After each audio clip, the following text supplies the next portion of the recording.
validation, now I validate myself.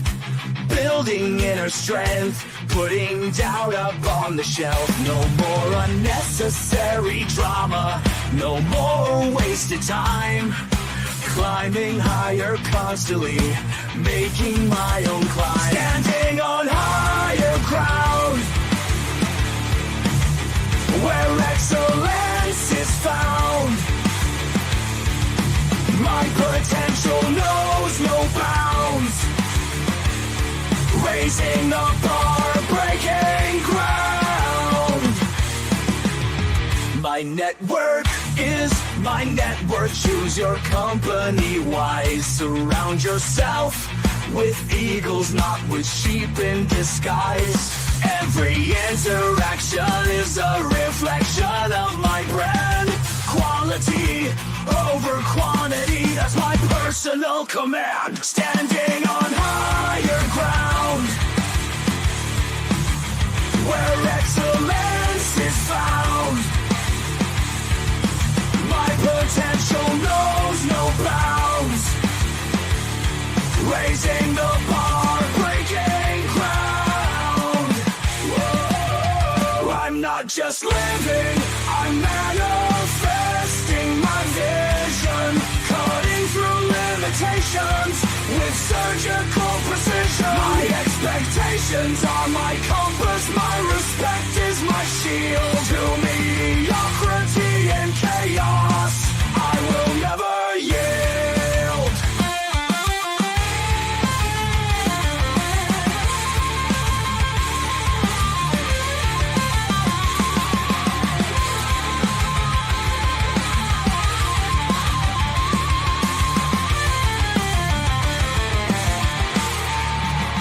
I'm not just living, I'm manifesting my vision. Cutting through limitations with surgical precision. My expectations are my compass, my respect is my shield. To mediocrity and chaos, I will never yield.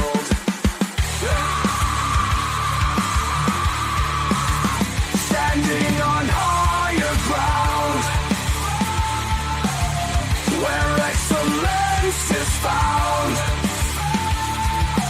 My potential knows no bounds. Raising the bar, breaking ground.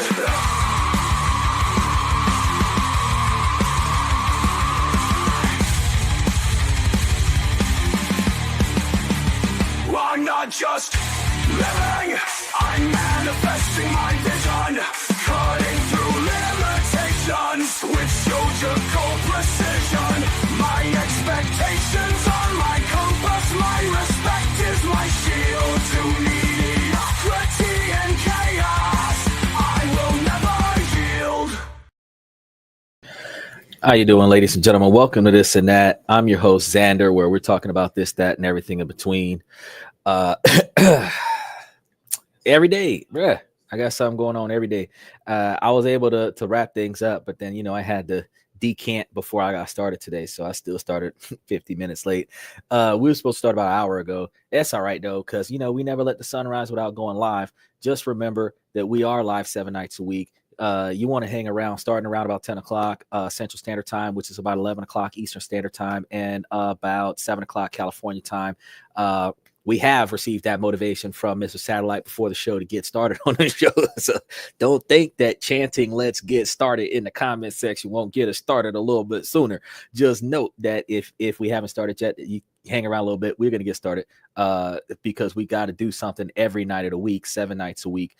Make sure that you guys know, if you guys want to comment, you can do so. You see in the comment section, there is a link to StreamYard. You click that link, approve the mic, approve the camera. It brings you into StreamYard. And as Mr. Satellite can confirm, you will be in the green room. He was trying to speak during the intro song, and it turns off everybody's mics during the intro song. But beyond that, you can speak on the show live and visually on the show, because we will be able to alternate out individuals onto the show through the green room, where you can be seen and heard in real time instead of the comment section if you so choose. However, you got to be over the age of 18 to jump up onto the camera. But if you are over the age of 18, you'll be there. If you're not, we will not put you up onto the show, but we will give you some extra special shout outs because we saw you in the background. So don't think that I don't see you when you come through, because we do. Now, everybody else in the comment section, try to keep those comments appropriate, because we are going to be talking about some stuff today. And I want you guys to understand that we do have some people here that are not quite of the age of 18 yet, but they do come here for personal development. They do come here for financial improvements. So with respects to them, try to keep, while this is going to be some adult communication, we want to try to keep the dialogue reasonably appropriate, at least on a semi-educational basis. Everybody is willing to say their piece, and nobody's opinion, even if I don't disagree with it, will be rejected. This is an open mic, open forum, open podcast, so you will be able to say whatever you want to say. Just ask that you say it in a respectable fashion. We don't have to agree. We can just recognize that we do not have the same opinions based on different upbringings and different social atmospheres. So I ask you guys, no bashing, no negative comments towards anybody, no matter how stupid you think their comment might be. If you think it's inaccurate, you can call out its lack of accuracy, but let's try not to attack the messenger of the message while they're delivering the message. I greatly appreciate that. Moving on, no. Today being Thursday, first self-improvement day, we're going to be talking about, because Monday, Tuesday, and Wednesday, we typically talk about business and finance. I did say that today we were going to be talking about some of the best movies that we can find in a movie theater, because they were asking me about that. Bayside was asking me about that, and I said that I would try to make that work for Thursday. So since I didn't do it yet, it will be included towards the end of the show. He wanted some good movies to look at, still in theaters. And I guess that would work for people who are trying to go on a date, and that would kind of help. So I figure, we're going to get a list. And I got the list, so there it is. And I'll be able to tell you guys some of the good movies that we can look at that are still in theaters, give you a little bit of information on that. So that's going to be towards the end of the show, after we finish talking about some of the other things. Oh, wow. Well, we got 1, 2, 3, 4, 5, 6, 7, 8, 9, 10, 11, 12, 13, 14, 15, 16, 17 movies. So 17 movies. So I got them. I said I was going to get them. I got them. I just picked them up. So they're going to be sitting here for you guys. We're going to be talking about that in a second. Now, today, we're going to be talking about that relationship history and what's it say about you. So make sure that you guys like and subscribe. Tap those reaction buttons as we move along. I want to make sure that the algorithm knows that we're alive here. It is a smaller podcast, so the algorithm is not really in favor of us most of the time, especially because we do talk about some sensitive topics, but it is based off of interaction. So the lack of interaction, the lack of viewership. So I just ask that you guys show your support by, mashing that reaction button, especially if you agree or even disagree with what I've got to say. If I could put up a reaction button for the middle finger for those people who want to be negative, a reaction is a reaction, positive or negative. I prefer positive. I'm not a person that supports negative reaction, but the algorithm is non-biased to positive and negative reaction. So there it is. But let's go ahead and get things started. Special shout out to Usman, Bayside, Red Void, Omni81, Liberty Twitcher, Danny Steffen, Mr. Satellite, Mr. Pibbs, and Reese Martinez, Max Opposer, and his father, Joe. Longtime fans of the show. I want to give a special shout out to a few people and all the countries that are watching us right now. I really appreciate you guys for showing us support. Especially Vietnam. 47% of us are in Vietnam right now. So special shout out to Vietnam and also Russia for being 37%. I really appreciate you guys for showing us support right now. Now, have you guys ever caught yourself thinking, why do I keep ending up in the same kind of relationship? Okay. Maybe you've noticed you're always drawn to a certain type of person or find yourself facing the same old challenges, no matter who you're with. If you're nodding your head right now, agreed, you hit that blunt like, yep, you're not alone. Research shows that as many as 20% to 40% of women report experiencing physical or sexual intimacy, partner violence, and up to 90% report physical IPV each year. I got to tell you something. Most of us have been there. Yeah, when I seen that statistic, I was like, oh, dip. Whew. 40%, 20 to 40% are able to say that they have experienced some unexpected traumatic experiences. And it's been 90% more, or it has increased 90% every year. So this year is probably going to end up being 50%. Next year, it'll end up being 60%. That's a lot. Now, that's why I'm inviting you guys to join me as we take a deep dive and honestly dive into the history of our relationships and see what we can reveal to ourselves about our future and maybe ourselves, so that we can try to reinvent a more positive individual. Because after every negative relationship, we have baggage, we have trauma, male and female alike. And the fact is that our behavior patterns in our next relationship are primarily influenced by our past experiences with other relationships. A lot of times we find that we were not there enough in the next relationship. We start being there too much. We might find ourselves giving too much in another relationship, not giving enough. We find ourselves in some situations where we might be giving too much and then we end up not giving enough in another, or vice versa, where we don't give enough and then we start giving too much in another relationship, or some that are not enough emotional involvement, and then others is too much emotional involvement, and vice versa. We every relationship, we try to find an equal medium. We try to say, well, I wasn't doing something, so now I'm going to do too much of it, or I'm going to change how I interact with the next relationship based on the known complaints that we have from the current relationship. I know that there are some that are dealing with like infidelity and stuff to that effect, but you cannot convince the next person to not cheat on you until you recognize why the last person cheated on you. So you got to think about that part. I understand that people say cheaters are cheaters, but the fact is that there is personal accountability to being cheated on. Even though some women might not agree with that, there is some personal accountability to being cheated on. And if it's happening to you a lot, you have to ask yourself, what is compelling all of these people to treat me this way? Because the common factor in that scenario is me, and I need to find out why I am the target of this type of behavior. Is it something I'm doing, something I'm not doing? Am I encouraging this? Or do I just have poor choice and I'm selecting the type of people that do this? As we explore together, you just might uncover some powerful truths about your own journeys. So let's start with a little hope.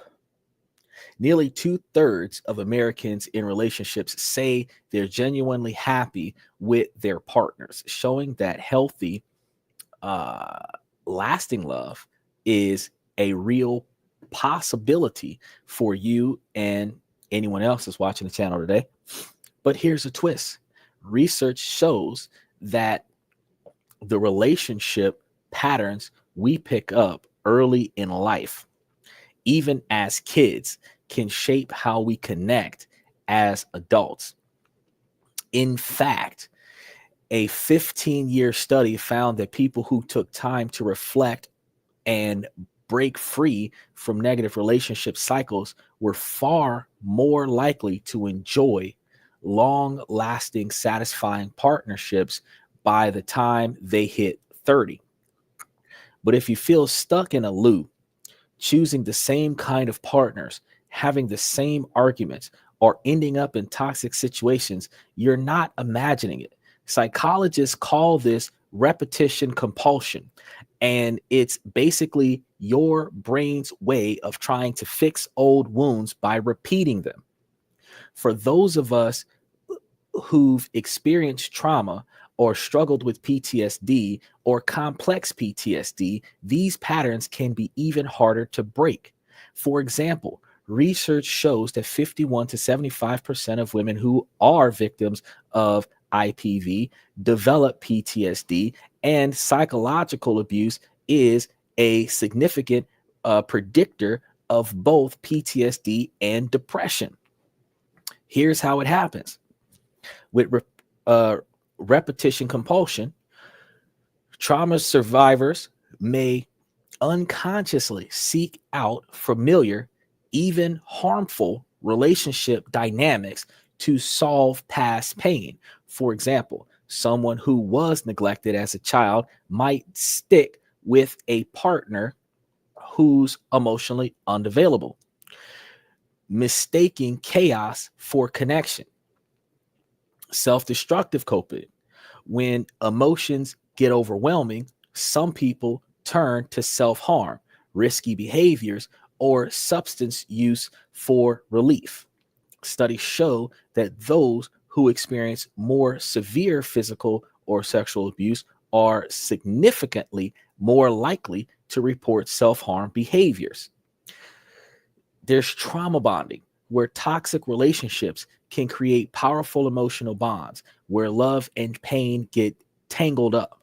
In one study, relationship variables like total abuse and power differentials accounted for 55% of the strength of attachment women felt for a former abusive partner, even 6 months after leaving the relationship. Now, real quick before I keep going, ladies, I know that you're going to think, he's targeting women. No, I want you guys to understand that these statistics are primarily coming from the females because women talk and men don't. Men are exposed to this as equally as women, and probably has more significant impacts in some scenarios than women are willing to accept. However, men do not report their trauma or their pains. They suppress it, and then they project the results of that after the fact, which isn't always necessarily what people would expect. Now, as I told you guys before, Mr. Satellite, appreciate him as he dances on the top of Paris.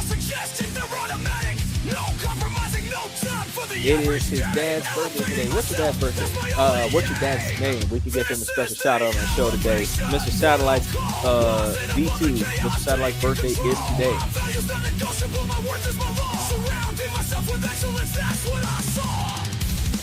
We could probably do one of those Isley Brothers happy birthday songs.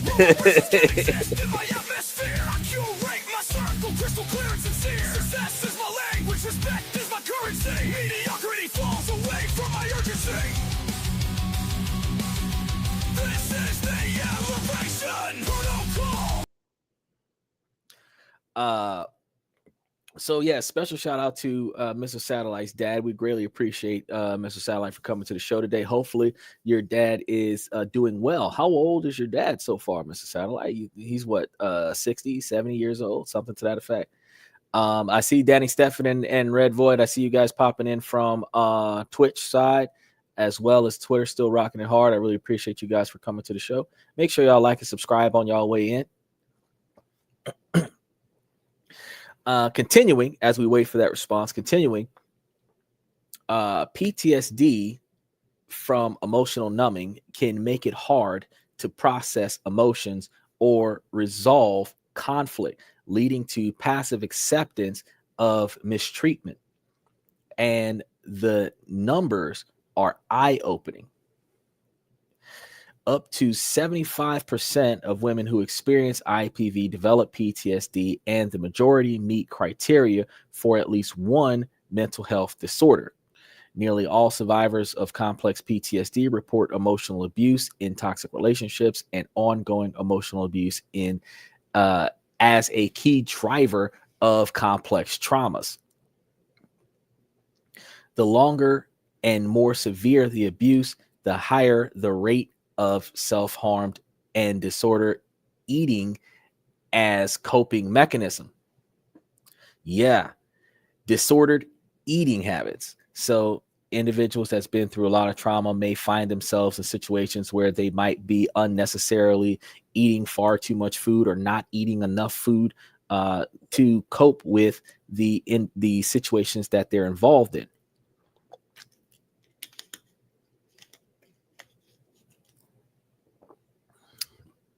But here's the empowering part. The moment you start recognizing that these patterns exist, you're already taking the first step towards breaking free.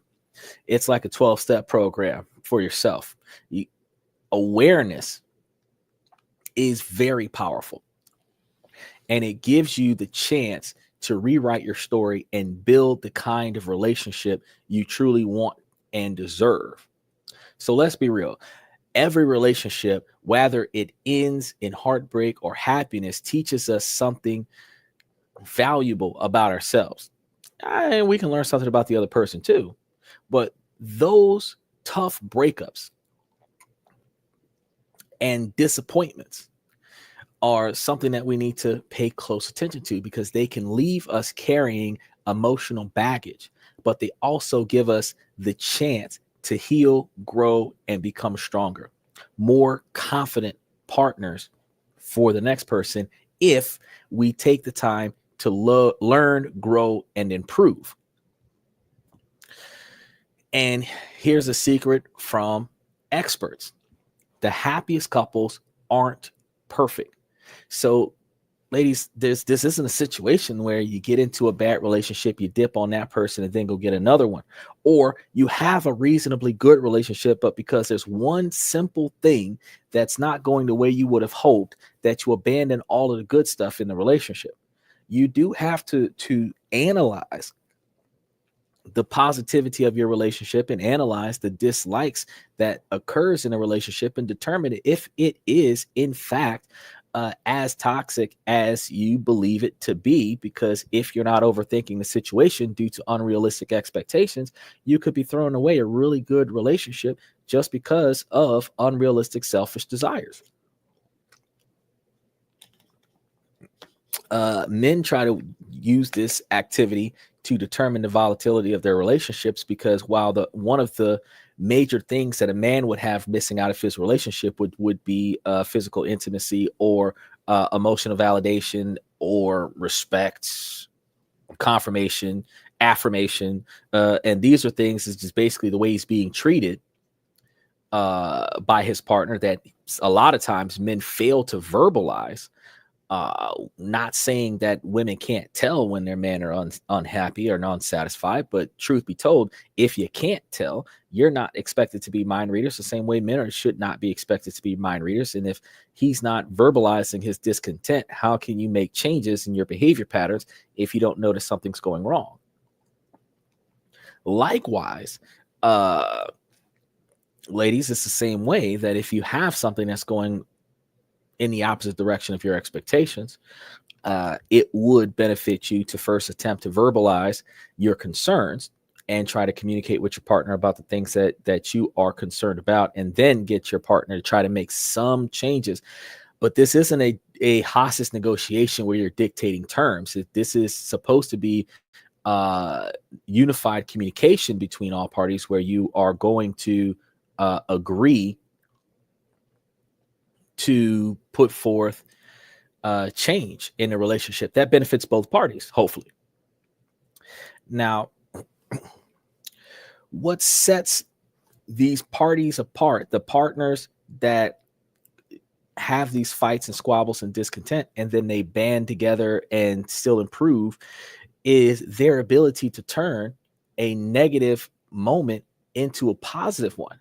And there's even a magic ratio for lasting love. For every negative interaction, you need at least 5 positive ones. Now, I've told you guys before that whenever you're talking to your partner and you're telling him something that you don't like about what he's doing or what he said or whatever, that you must first find 25 positive things to say where this could actually turn into a status review. Well, you did 25 good things, but this one bad thing that I really need you to work on. And it shows really the volatility of the relationship. Because if you reach a point in your relationship where you can't find one good thing to say about your partner, but you can find 25 bad things to say about your partner, your position in a relationship is probably diminished quite a bit. So those women that are in a long-standing relationship, marriage and other such, if you were in a situation where you're nagging your boyfriend or your husband and you can't remember the last time you told them something positive. I know a lot of women feel like not complaining is good enough, but if you don't complain when times are good, you complain when times are bad, but you never compliment or validate or in any way, shape, or form acknowledge the good things that he does, a man is going to feel unappreciated. The same way a woman would feel unappreciated when she puts all of this effort into her appearance. If a man doesn't acknowledge the changes that she makes in her appearance, she's going to feel like he doesn't care about her. If a man does not put forth effort to recognize the effort that a woman puts into her appearance, she will feel rejected because he did not say you look good today, or you look better, or I noticed the effort and the change that you make. Likewise, if a man is not receiving that type of recognition that you did good today, I appreciate you putting forth the extra effort. I see that you've done X, Y, and Z, good job, or thank you, or even reward him his positive efforts with positive efforts. Cooking his favorite meal. Some women don't cook at all ever. And the one time you do cook and you're cooking his favorite meal, that might help. Somebody who does cook quite a bit might go from making whatever she wants to making something that she knows that he hasn't had in a while. These things could reinforce positive efforts. Now, I'm not saying that women need to get out there and cook and clean and be barefoot and pregnant. No. But the thing is that some of the most simplest ways to satisfy a man is to make sure that he's got what he needs, that he's not hungry, he can get him some rest, and that whatever pains he's got going on, that you aid him in alleviating that. So one of the worst things that a man has is to be full of stress, come home to a stressful house. The man's not making his own house stressful, because if he was single, he would not have that stress in his house. So when he comes back to a stressful house because of the people in his house, and he has a stressful job outside of the house, the man ends up stressed 24 hours a day, 7 days a week, even if the man does not express the stress to the parties that are not aiding in his peace. The fact is that he is extremely stressed, and this could lead to severe health issues over time. Some of y'all might end up being early widows. Probably don't care about that, but you got to think about why not prolong the happiness in your life instead of getting short-lived, better to have loved than lost than to never have loved at all experiences, and never having the forever after moment. Because that happily ever after moment is when it is supposed to be primarily good times forever after that, not a happy for the moment. So I think that we need to try to put more effort into trying to work on that. But this means that you guys are going to be learning from your past and focusing on positive change. And this can dramatically boost your relationship satisfaction. So let's get real together. Have you noticed any patterns from your past showing up in your current relationships? And what have you learned from your own relationship history? Are there cycles you want to break or strengths you want to carry forward? I want to hear you guys' stories and insights. I want you guys to let me know what you think about your ability to improve yourselves going forward for a betterment towards your future. Because this is something that we definitely need to improve on. Being able to have first person accountability for our thoughts and our decisions, and being able to recognize our faults gives us the ability to become better than what we were. Something as simple as being more open to communication and also being more receptive to critical thinking or critiques, because a lot of us have this kill the messenger behavior where you don't like people telling you when you're screwing up. And I tell people this all the time. There's no nice way to tell somebody they're fucking up. And it is what it is. There's no nice way that you can look somebody in the eye and tell them you are not doing your job, especially if the person that's telling them that is not their boss. It's not signing their paycheck. They're going to get offended by that. They're not only are they going to get offended by that, some even lash out in a negative fashion because they don't want to be corrected. However, we have to understand that in our relationships with our best friends, with our romantic partners, with our family members, you have to be able to sit there and listen when somebody that you value tells you that they think you're fucking up. Because if the person who's going to tell you the most about your failures is probably going to be your enemies, because they're going to be the ones to point out your faults and non-biasedly, because they could care less if you're happy about it. But the people who really care about you the most after your enemies are going to come and tell you when you're screwing things up for your own personal success, because that requires you to then self-reflect, change, and improve. And they want to see you improve. So they will tell you that you're not a good singer if you're not a good singer. They'll tell you if you're not a good dancer if you're not a good dancer. They'll tell you that outfit doesn't look right on you no matter how much you paid for it. Too much makeup on your face. Not enough effort in your actions. They're going to tell you that there is room for improvement somewhere. It requires you to then take what they tell you and try to figure out a way to do better. This isn't a situation where people are just picking on you for the sake of picking on you. But if you really want to know how impactful you are on your network, you can do a census of yourself. Literally, go do a peer review. Ask them, what do they dislike about you or your behavior patterns? And I'm going to be honest with you, you're opening Pandora's box when you do this. If you ask somebody, and this is in a non-judgment, non-retaliatory environment, you ask them generically, what do you not like about what I do or how I do it? What do you dislike about me? Yeah, you ask them those questions. And most people who have been suppressing and bottling up all of the things that they wish that they could bitch at you about are going to open up the biggest can of 316 whoop ass on you and verbally project to you all of the things that they don't like about you. And I suggest that you bring you a gigantic book and take notes on everything that they say. Because sometimes people are going to say hurtful things just for the sake of being hurtful, but a lot of times people are going to truthfully tell you where you're falling short. You want to get all this information down, and then you want to compare what you were told to what you think about yourself. Pick some of the stuff on that list and try to see if you can improve it. You can even ask for advice from the person who initially filed the complaint. We call these suggestion boxes at the job. It's a suggestion list. Like, what do you think that I can do to improve?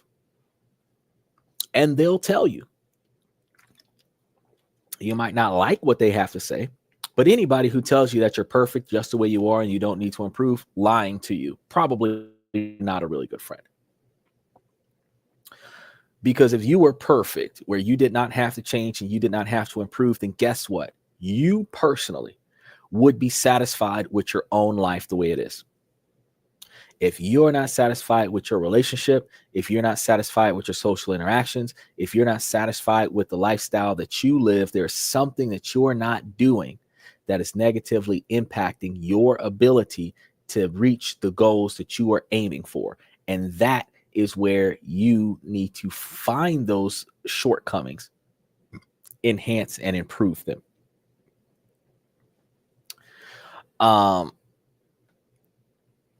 So let's see. We're gonna have I think what we're gonna do is we're gonna tiptoe into the movies that Bayside was asking about. We have here in April of 2025 live action adventure based movie called A Minecraft Movie. This one's supposed to be a best-selling video game that's starring Jason Momoa and Jack Black and Emma Myers. There's 4 misfits that are pulled into an overworld and must use creativity and teamwork to survive to return home, which is like a spin-off from Jumanji. And this is a family-friendly movie, which imaginative adventure, perfect for fans of the game and newcomers alike. So they basically took the premise of Jumanji and turned it into Minecraft. Okay.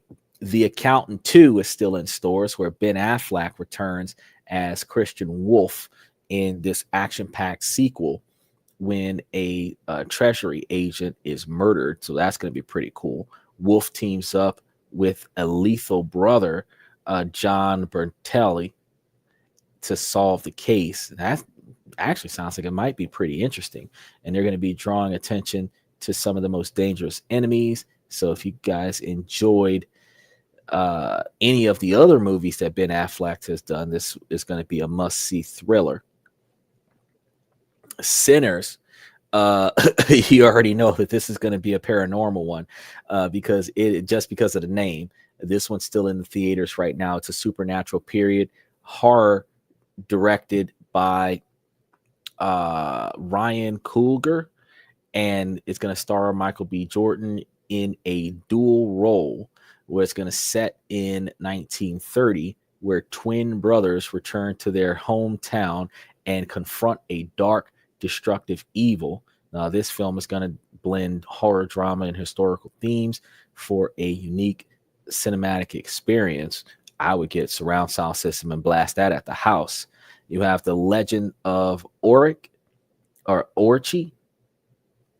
which is going to be a fantasy adventure about a young girl who defies her village rules and embarks on a quest to reunite a lost forest creature with its family. And this movie is going to be promising a breathtaking visual and heartwarming stories. You have Until Dawn, which sounds familiar. It is a horror thriller where a group of friends searching for a missing loved one become trapped in a deadly time loop with a mass killer. Yo, that's something I'm going to want to see. I wonder if that's on Netflix. It's going to, each time they die, the nightmare resets, and they must figure out how to survive until dawn. Great for fans of suspense and supernatural twists. Now, I heard of another movie that was similar to this, because there was a group of men that were in the military, and they were on this mission, and they were supposed to survive the mission, but they all keep getting killed. At some point, one of the guys had to figure out how to get out of the simulator. The first they had to realize that they were in a simulation that was on repeat, and then once they figured that out, then they had to figure out how to get past the part where everybody got killed. There are quite a few movies that have this type of premise. There was one about this couple that was in this time loop where the house was on self-destruct until such time as they stopped each other from trying to blow up the house. And that was crazy. But I think they allowed 3 years of being in this time loop to occur before they realized that they were in a time loop and actually did something different. Which Paranormal Universes plays a huge role in something like that, where you come to find that continuing to do the same thing over and over and over again does not get you a different result, but there are millions of different ways for you to do something different to still get the same result. So it's always encouraging for you to find a way to find uh, a different outcome by continuously changing your environment, in addition to changing the variables in your environment. Uh, Freaky Tales is another one that's still in movies, which is an action packed, interconnected anthology set in 1987 Oakland. And I know that that is supposed to be like deep historic past for these Gen Zs. When you say 1987, they're like, yo, that's so long ago. But some of us were teenagers in 1987. And some of us were just recently born in 1987. So, and 1987 isn't that long ago for Gen Xers. But this is going to feature a corrupt cop and an NBA star and a rap duo. And it's all going to be on a collision course. So, with a star-studded cast, including Pedro Pascal, the guy who went up against Floyd Mayweather, and I think the dude that supposedly did something with Mike Tyson. They're supposed to be there. And you have Tom Hanks in that movie. So this film is going to be offering a wild ride through multiple storylines. So you're going to have to try to keep up with it. Screamboat is going to be another horror movie, but it's a horror comedy, though, inspired by Steamboat Willie. So there's going to be a group of friends encountering a murderous mouse on a late night ferry ride. Wow, a murderous mouse. And it's a playful, dark twist on classic animation lore. So you're going to be able to find some entertainment on that. And a few others that we can note is a Warfare, that's action, Drop, that's drama, The Amateur is a thriller, Fog of War is a war drama, Sneaks is an animated adventure, The Friend, which is a drama, The Wedding Banquet is a romantic drama, and Hell of a Summer is a horror comedy. So, as requested, Bayside, I got you a laundry list of movies that are still in theaters, and I'll probably grab you guys some more movies next week to look at. I recommend that you save you some money and try to find you some on Netflix. But I don't think a lot of those names were on the Netflix list because they're still in theaters. So if you guys want to grab yourself some popcorn and go watch yourself a movie, take your girl out on a date, now you got a list of things that you guys can look at. Especially the ones that I gave you a decent description of. Those are ones that I would probably go out and see if I had the time, but I don't have the time because I'm trying to make money. I'm trying to make money for me. I value my time, since my time now is directly correlated to the quantity of capital that I intend on making. With that being said, I really appreciate you guys coming to the show today. I want you to drop your thoughts in the comments below. Let's support and inspire each other on the journey to a better, healthier relationship. If you're looking for more tips and science-backed advice on love, don't forget to check out the videos that we've got coming up for tomorrow. That's probably going to be more extensive. Together, we can break out of some of the cycles that we have been going through. We will be able to grow stronger and create the kind of connections we've all deserved, because everybody deserves to be happy. It's just that not everybody put forth the effort to do so. A lot of us do not take first person accountability and responsibility for the things that we would like to see happen. And then we project our responsibility onto somebody else, which is in a sense playing the victim, where individuals do put forth the effort to blame someone else for their failures, instead of recognizing that I failed because I actually failed, not because somebody else sabotaged my success.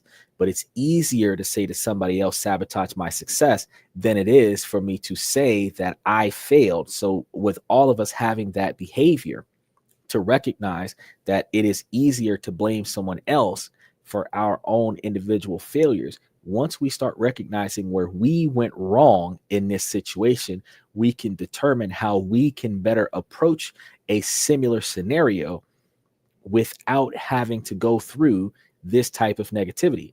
But we've got to be careful about our observations because, as I explained to you guys earlier in the show, you should not put yourself in a new negative relationship so that you can work out your demons from your past relationship. You should work out the demons first, exercise those demons first, and then get into a new relationship positively so that you do not have negativity in your current relationship.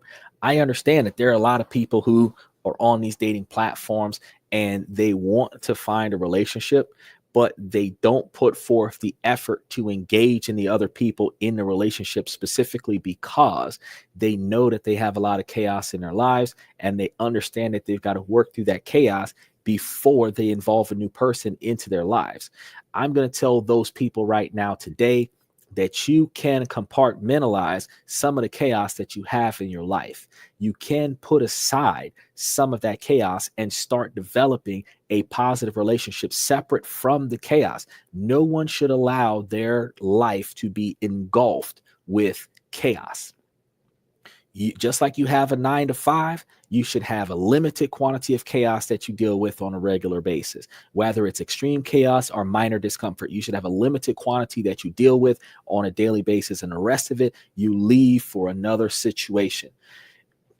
The only thing that you have to mandatorily overcome before you get involved with another relationship is the dominant trauma that impacts your decision-making skills for your next relationship. Once you have fixed that, even with all of the other chaos in your personal life, financial troubles, child support issues, sick family members that you're taking care of, elderly family members that retired on your dime, whatever you got going on in your life, idiotic friends that make bad choices that cost you money, whatever you got going on in your life, you can micromanage that separate from developing a healthy relationship.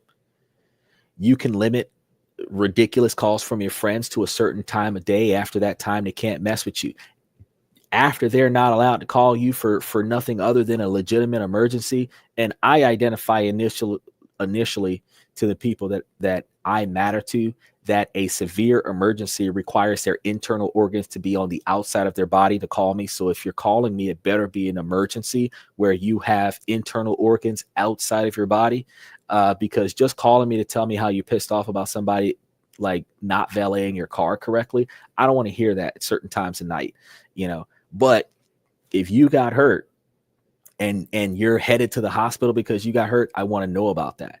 You getting into a bar fight because you don't know how to make rational decisions, that's not something that I want you to call me about in the middle of the night. But you being involved in a car crash because you couldn't avoid that crash, that's something that I want to hear about. So you got to really think about what is a valid complaint to call your friend about and say, hey, I'm in a little bit of a bind.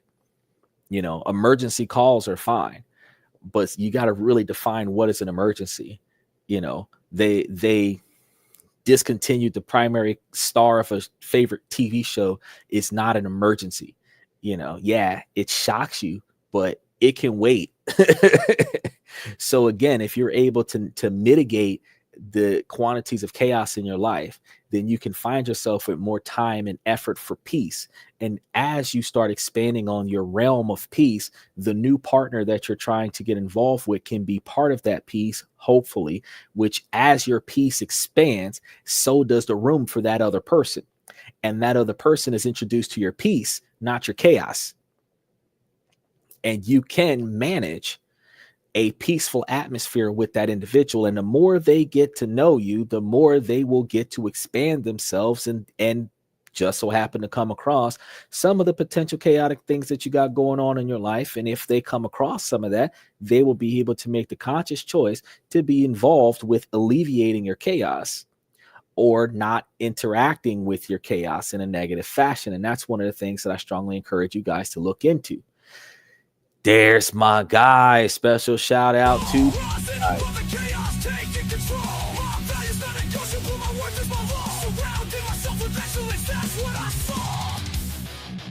Hopefully you were here, Bayside. I was going over a lot of the shows earlier in the show today. You asked me about the movies that are in the movie theaters, and I definitely gave you a good list of them.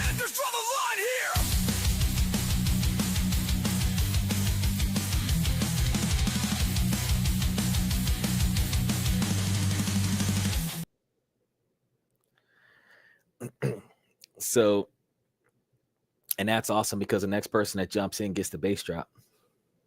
Just got back from the movies. Oh, okay. Well, so for about 50 minutes, I've been giving you guys some decent advice about self-trauma, and I made sure that I did that. He said, Dang, I wish I would have caught it, but I'll rewatch the episode. But big up for doing that, man. Much appreciated. Oh yeah, hey, you asked. I told you earlier this week. I said I'll do it at least on Thursday. If nothing else, I'll do it. And I threw in on Wednesday, I talked about 3 different countries on Wednesday, and I threw in a bunch of stock options on Wednesday. So even though I threw in a bunch of stock options on Tuesday, I threw in 10 more top 10 to-dos on Wednesday. So you got like 40 of them on Tuesday, 10 more on Wednesday, and then you got, I think, 12 or 13 movies on Thursday, so that you got a bunch of movies that are still in theaters, as you asked. Which movie did you watch, by the way? Because it might be on the list. If it wasn't, you've got a big list to cover. But man of my word, you guys hit me with a challenge, and I'm like, See, if you were telling me that you were about to go to the movies and you wanted to know which one to go to, oh, I would have gave you this list sooner. I would have hit you with He said, yeah, I there taking all the stock options, all the details on stock options. Oh, I'm glad that you were there. I'm glad that you were there, because I know that I was throwing them into the comment section. Somebody on Twitter had put in the comment section that they were excited. I was like, wait, what? Because I was looking, and who was it?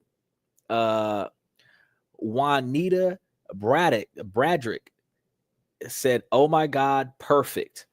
And she had put this in there for some of the stuff that we had going on the show, and I was like, "Oh, dope." So I was enthusiastic about the fact that she was giving us some props on the show. But like I say, hey, it is what it is. The Legend of Orc. Okay, so that one was on the list. So I think that one was the last one on the list, if I remember correctly. Let me double check the list. We said, wait, where's the list? There's a list. Yeah. Okay. That was the 4th one on the list. That one was the 4th one on the list. So you've got, I think, 13 more to go. So you're gonna be going to a lot of different. Shout out to Satellite's dad. Happy birthday. Yeah, he didn't tell me how old his dad was, who his dad was. We could have had his dad's name streaming across the screen. The one buzzing right now is Sinners. That's the other one on the list. Sinners is also on the list. So real quick, we had a Minecraft movie, The Accountant 2, Sinners, Legend of Arky, Until Dawn, Freaky Tales, Steamboat, Warfare, Drop, The Amateur, Fog of War, Sneaks, The Friend, The Wedding Banquet, and Hell of a Summer was the list. So yeah, I got all of them. I got all of them for April. You ask and you shall receive. Now, I was sitting over here like, I wonder what movies that they're releasing in theaters all over the world, but that's going to be a whole nother list that I would have to generate for you guys. And I might throw that into tomorrow's show. It depends. Because after tonight's show, I'm going to be putting a few dozen things together, and depending on how much time I got left, because today's my day off. I've been working since I woke up. So I'm going to be working until I go to bed. So that means that I should be able to, before I tap out, find enough stuff to do for tomorrow that we'll be able to cover the spread. Because my next client is like 2:00 tomorrow. So that means that I got the rest of tonight to do something. Bayside said, in the Bay Area, everyone's supporting Too Short Freaky Tales. Yeah. He said, awesome. You do. You the man, bro. Oh, I appreciate it. Yeah, I was talking about, Freaky Tales is on a list. So I was talking about a lot of the stuff that is like the top picks that's in the movie theater right now. So I'm encouraging people to take a little bit of fun time and go do it. If you got your dividend distributions this month, you should be able to take your stock option profits and go buy yourself a movie ticket. That's how I'm living life right now. If I plan on wasting my money on something or investing my money on entertainment, I'm going to do that with profits from investments, because all the rest of the money is going to be going into investments, because I feel like it's good to take a break every now and again. Take some time off, take a breather, clear your mind, do nothing for a little bit, let your body rest. But in addition to being active on a regular basis so that your body doesn't just fall into a slump, because depression can become a person who is not active, and depression will kind of invoke the will to live, to depreciate, almost like that movie Firefly. If anybody has seen that, people can lose the will to exist just by falling into a deep depression. And maintaining a level of activeness, finding a sense of purpose, finding a sense of duty towards something increases your drive to want to live for something.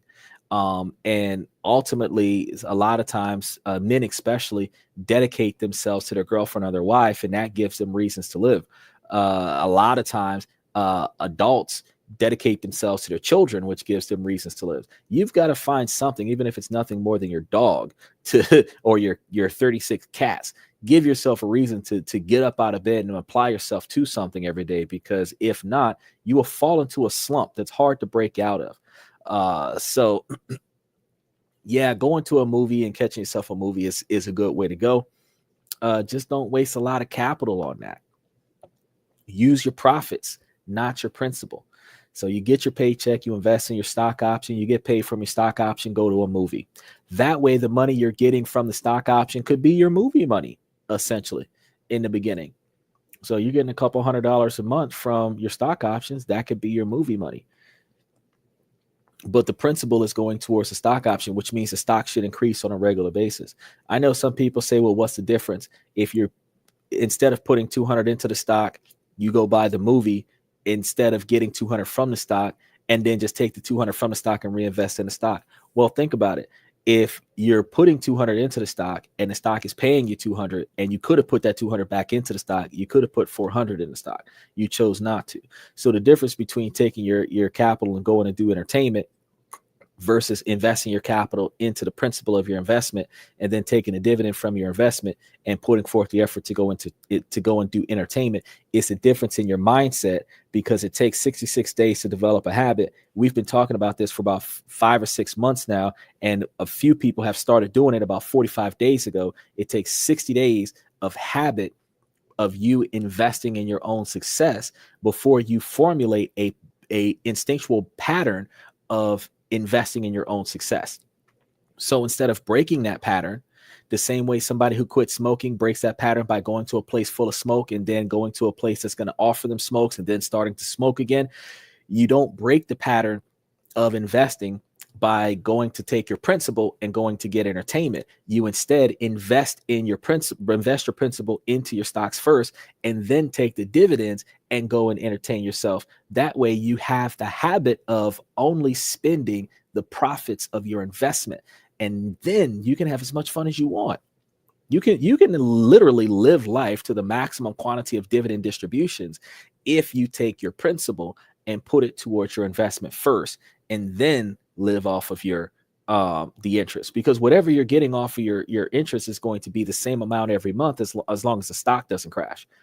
And since we're buying into the stock at like 50 to 75% below market value because of the depression, when everything turns itself around, you're going to find yourself with a stock that's worth 50 to 75% more than what it is right now, which means you're going to get way more money after the depression than what you're getting off the stock right now. So now is the time to put more money down on the stock and less money on entertainment. And then later, when everything costs more,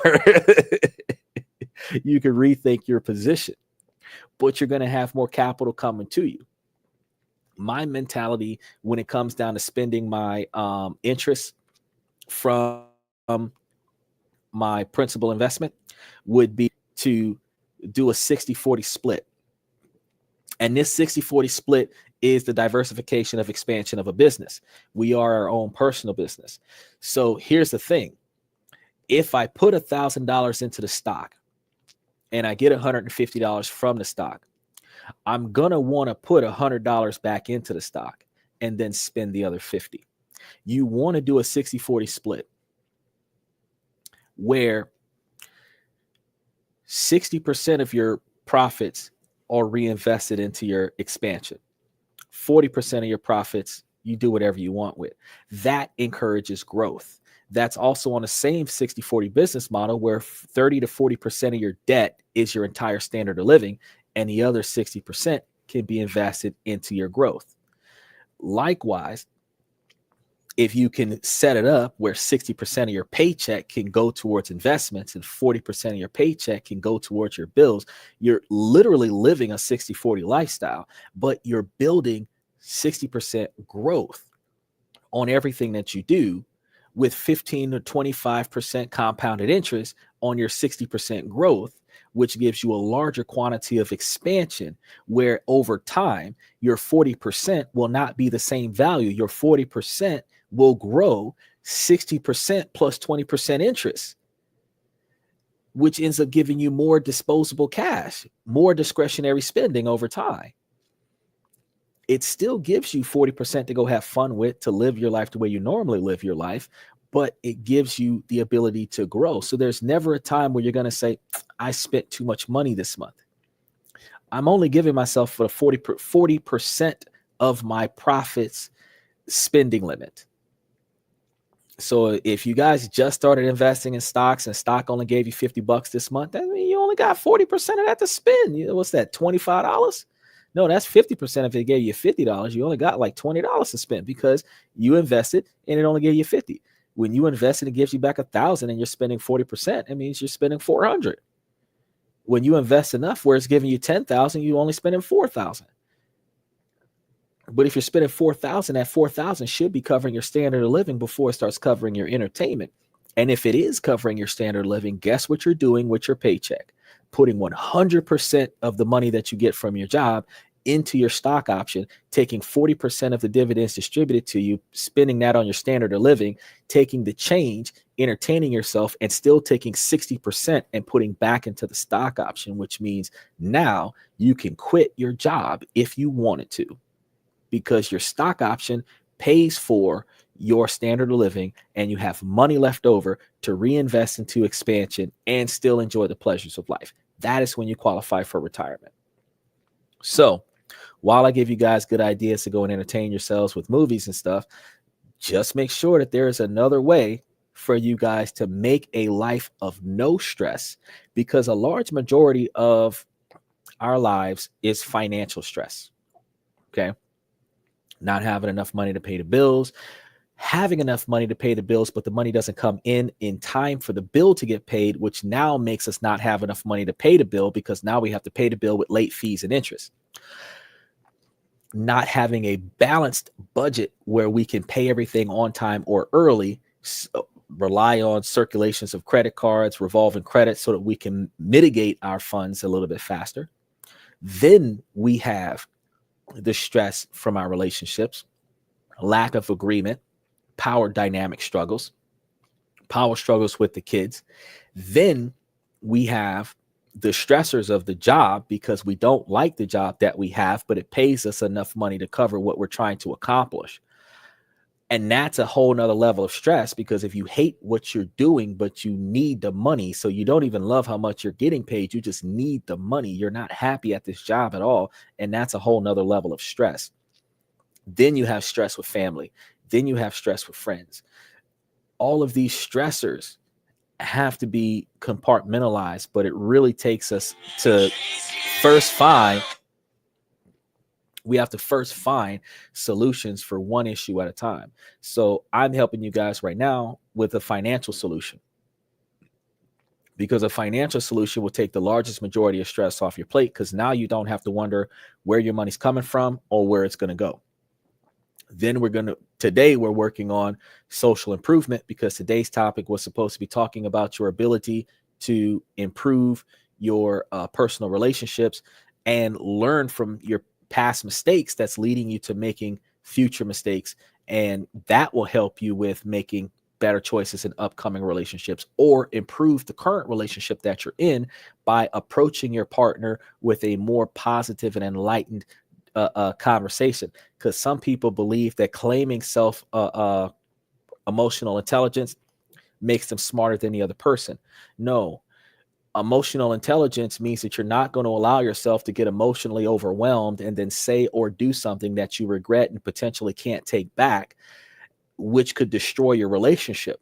Whether it's your romantic partner, your best friend from high school, your college roommate, your boss, your family member, one of your neighbors, the landlord, you have to allow yourself to not be emotionally overwhelmed by the situation that you're in, to the magnitude where you're going to lash out and say or do something that you regret. A lot of people say they live their lives with no regret, but if you are not satisfied with the outcome of your situation, if you wish that it could have gone another way, that's regret. So that's what today was talking about, is really think about the stuff that you've been through and really start thinking about how you can overcome this. Then we will be able to work on new ways to address life going forward, where we can make a better change with our emotional relationships, with our romantic partners and our platonic partners as well, because we've got best friends that we've been around for 10, 20 years, and we can change how we interact with them. That will take more stress off of your plate. Once you start removing stressors from negative relationships in your network off of your plate, it gives you more room to think, because you can't think clearly when you're stressed out. Now that you're able to think clearer, you're able to make decisive decisions about employment, decisive decisions about investments, decisive decisions about interactions with individuals that will potentially give you a migraine. Once we start crossing a lot of these paths, and once we start fixing a lot of these issues, that's when we start living a stress-free life. So it is a domino effect. It's like grassroots. You cannot cover every single line at the same time.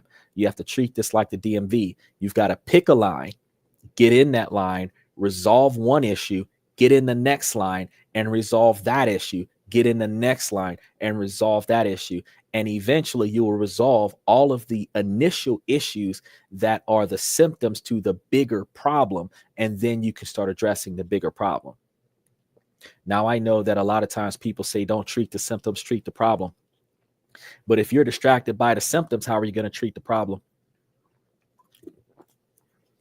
We take cold medicine to mitigate the symptoms. Why?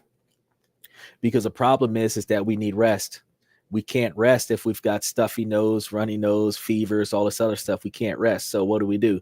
We take a bunch of medication to stop the symptoms from occurring so that we can take a nap and get some rest and let the body heal itself. A lot of the medication that you get has nothing to do with fixing the problem. A lot of the medication that you get alleviates the symptoms long enough for the body to react to the negative impacts on the body. The body heals itself. Now, there are some medications like STD medication that gets rid of the STD, but it doesn't heal the body. It just mitigates the symptom, which is the parasite that you're not supposed to have in your body. So, likewise, with everything else that we've got going on in our lives, we have to take time to mitigate some of the symptoms of our stress so that we can work on the primary factors that are causing us to be stressed out. Then we can eliminate stress altogether. So, again, today was going to be another one of those short shows. I know we had a short show yesterday. We do, I guess the 1 hour shows offset the 4 hour shows. But I try my best not to waste you guys' time because I feel like if I don't have anything of relevance to give you guys, I usually wrap up the show because I'm not here to talk for the sake of talking. I'm here to enlighten you guys with information. And if I don't have anything to enlighten you with, I typically wrap up the show. So outside of open discussion, which I will entertain for the longest majority of time, if I don't have anything after the fact, if I don't have open discussion, I typically wrap up the show. Because this is an interactive podcast and I love interacting with you guys, especially y'all on Twitch, Twitter, and YouTube as well, because Twitch and Twitter is not used to interactive podcasts. And you guys are on Twitch and Twitter watching this podcast, knowing that you could send a message to the host and you haven't done so yet, but you've stayed with me for the last hour. So it's a start to drop in and watch. But eventually get involved. Ask questions just like Bayside did. You will get answers. Probably one of the most informative podcasts out here that I know of. Not saying that because it's my podcast, but because every other podcast that I have looked into in between shows does not provide the quantity of information that I provide and does not interact with the fans with relation to that information. They have a topic or something to that effect, and the conversation in the channel is separate from what's going on the screen. So you're not the host is not talking to the fans, or the host is not talking to the audience, and the audience is not able to inquire if they don't understand what the host is talking about. So it's almost like being in a conference where the speaker is not paying attention to the questions in the audience. And that's not what I like to see. I like to see the ability where if you got questions, I got answers.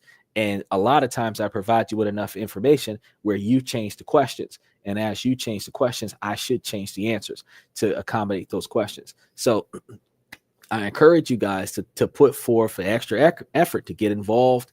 Get involved with your own lives. Get involved with the change in your lives. Get involved with the show. Ask questions. There's nothing too personal. Ask it from a third person perspective. I will provide you with a response. Because truth be told, you're not the only person going through it. I've told a lot of my kids this.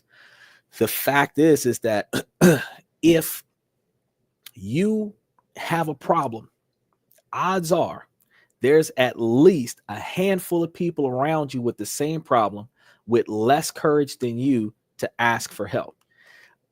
All of us in our lives have something that gets on our fucking nerves. And all of us in our lives have something that stresses us out. And all of us in our lives have something that eludes us, leaves us confused. And with that, we have all fallen onto today's podcast. And we haven't asked the question. If you know that there's something that you can handle, but don't know how, there's something that you know needs to be addressed, but you're not sure what to do about it yet. This is the podcast to say, hey, what do I do about this? Because on this and that, where we talk about this, that, and everything in between, we don't just talk about politics. We don't just talk about business of finance. We talk about self-improvement. So if you have something in your personal life that needs to be improved and you have not yet figured out how to improve it, you have a gigantic podcast, not gigantic. We only got like 27,000 followers, but a gigantic podcast of people that'll proofread what you got going on and provide you with a plethora of responses. And I'll make sure that I weed out the most appropriate ones and I'll tell you what's what. Because a lot of times you just have a how-to question and I got your answer. So Bayside says, second that, original and no BS, great podcast. Fact is, there is no reason for us not to learn something. And I tell y'all this at the back end of most of my podcasts, is that here in 2025, with so much change happening, I got to tell you one thing real quick before I finish that, because one of the guys that I work with, he told me yesterday for Easter Sunday. He told me yesterday, but he said for Easter Sunday, because I just got the message yesterday, but he said it for Easter Sunday. And his message was, find something different to apply to your life today so that your future self can feel grateful for that. And I responded to them that I should document the change that I'm doing today, put it into a time capsule, so that in my future self can look back and compliment myself for putting forth the effort to make that dang change, where I can look at the past and be like, that's the day when it all changed.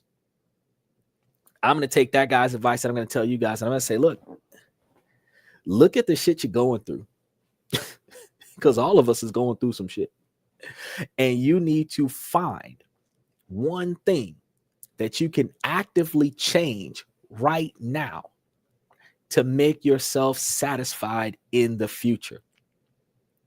A lot of churches are telling you to sacrifice your present life for the afterlife. Give to the church so that your afterlife can be better. I'm going to tell you, invest in yourself today so that yourself has less shit to deal with tomorrow. Invest in yourself this year so that next year is not going to be as stressful. Invest in yourself right now so that in 5 years you will have peace.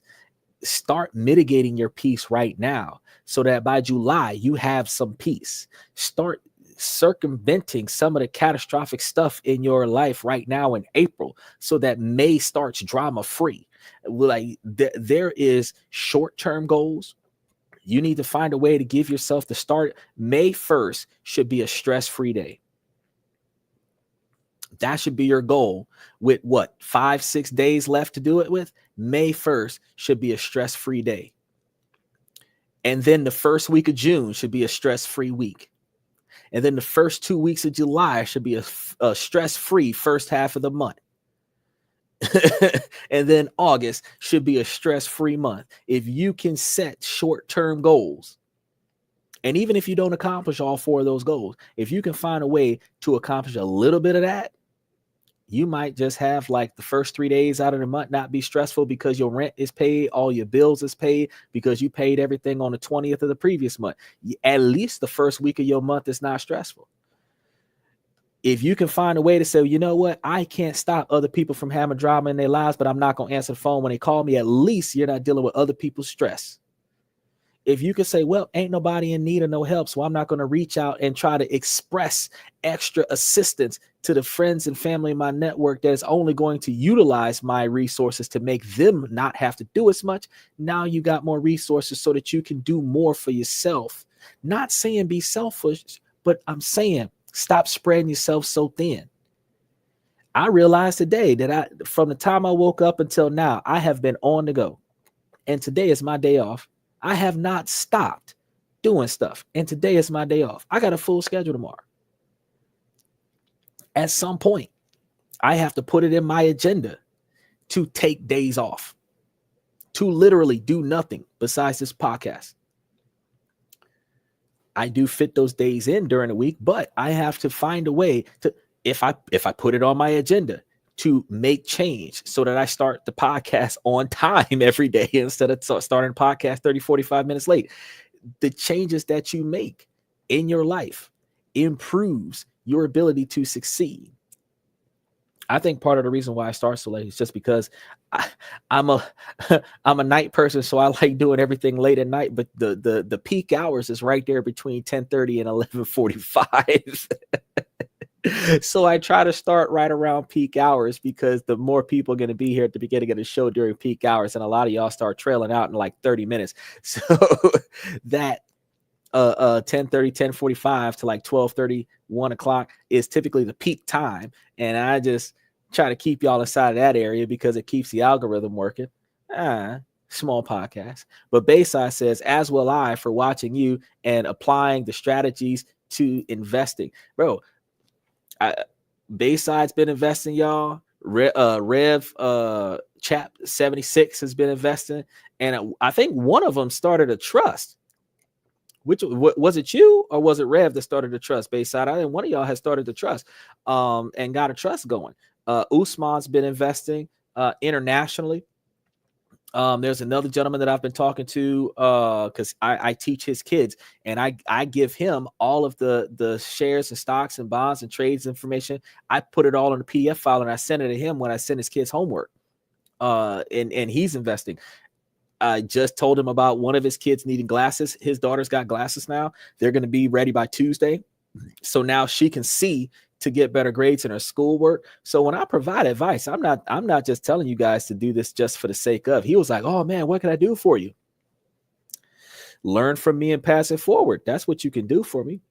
I don't necessarily get paid for the stuff that I do for you guys. I do for you guys because somebody should do it. So it wasn't you. So that means that Rev was the one that got the trust. Okay. So Rev was the one that had got the trust, because I know one of y'all was telling me, oh yeah, I already got the basic trust together. And that was a person that asked me about, asked me something. Oh no, the Usman had asked me about the NDA agreement with relationships. And I was telling you how NDAs do work, but they're limited. But NDAs can prevent her from talking negatively about your relationship, because if you get into a relationship with a woman, you're dating her, she signs an NDA agreement, you can have the marriage include an NDA agreement. And that prevents your wife from being able to legally talk shit about you. It doesn't stop them from reporting a crime. It doesn't stop them from reporting violence or anything like that. So if you're abusive or something to that effect, the NDA agreement won't necessarily stop that stuff. But the NDA agreement will stop her from talking about your personal business from your relationship to the general public. And then if you find out from the general public that she is talking about the personal business, then you'll be in a situation where you could take legal action for her violating the NDA. So coupling the divorce with the violating the NDA agreement, whatever she thought she could have got off of the divorce is offset by the breach of contract for the NDA agreement, which means she'll walk away from that divorce and not get shit. And that's what, when Usman was saying, oh, a lot of married men are starting to do the NDAs. And it's like, well, yeah, because in order for you to divorce me because I'm a piece of shit in your eyes, you would have to disclose to the court that I'm a piece of shit, which breaches the NDA agreement. And if the quantity of compensation in the NDA agreement far exceeds the 50% that you would have been entitled to from the divorce, then a reasonable settlement between the two of us would be, you get nothing if I don't try to take anything from you from breaching that contract, but we will part ways in the divorce. Or I'm still going to get something from the breach of contract, but you're going to get nothing because the amount of money you owe me from breaching the NDA is less than the amount of money that I would have been giving you for the divorce. You just got to have a really good lawyer to write that NDA up very detailed. And then you yourself have to honor the NDA agreement, because if you talk shit about your wife and she can prove that you breached the contract as well, double nullification disbands the agreement. So no matter how mad you get at her, you can't talk shit to your homeboys about your girl because you signed the NDA. Things are good, or I wish they could be better, but I can't talk about what's going on because I signed an NDA. That's it. That's all you can pretty much say without breaking the contract. Bayside said, wait a minute, it might have been me. I did. I also asked about the irrevocable trust. That's the one I got. Yeah, that's what I thought we were talking about.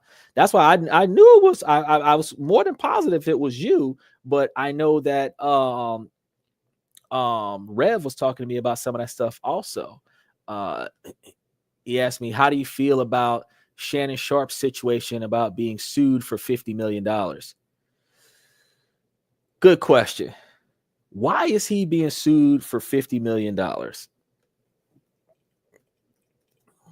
So you know me. He asked me a side question. I gotta find out what's going on with Shannon Sharp.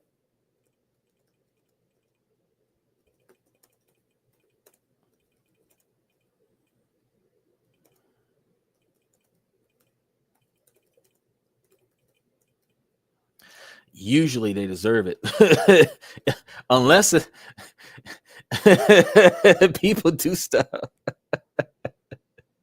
And I'm not gonna lie, usually they deserve being sued. So, all right. I knew this name sounded familiar. So Shannon Sharp is being sued $50 million in a civil suit that accused him of sexual assault. That is a fucked up lawsuit. Okay, so he's got a sexual assault, battery, and intentional infliction of emotional distress, where the lawsuit was filed by a woman identified as Jane Doe in a clerk court in Nevada. According to the court documents, the plaintiff alleges that she met Sharp at a Los Angeles gym in 2023 when she was 19 years old, so she was barely legal, and they engaged in a nearly 2-year relationship that became increasingly negative and abusive. It was toxic and abusive. The complainant claims that Sharps assaulted her on 2 occasions, once in October and again in January, and that he threatened her, used violence, and recorded their intimate encounters without her consent.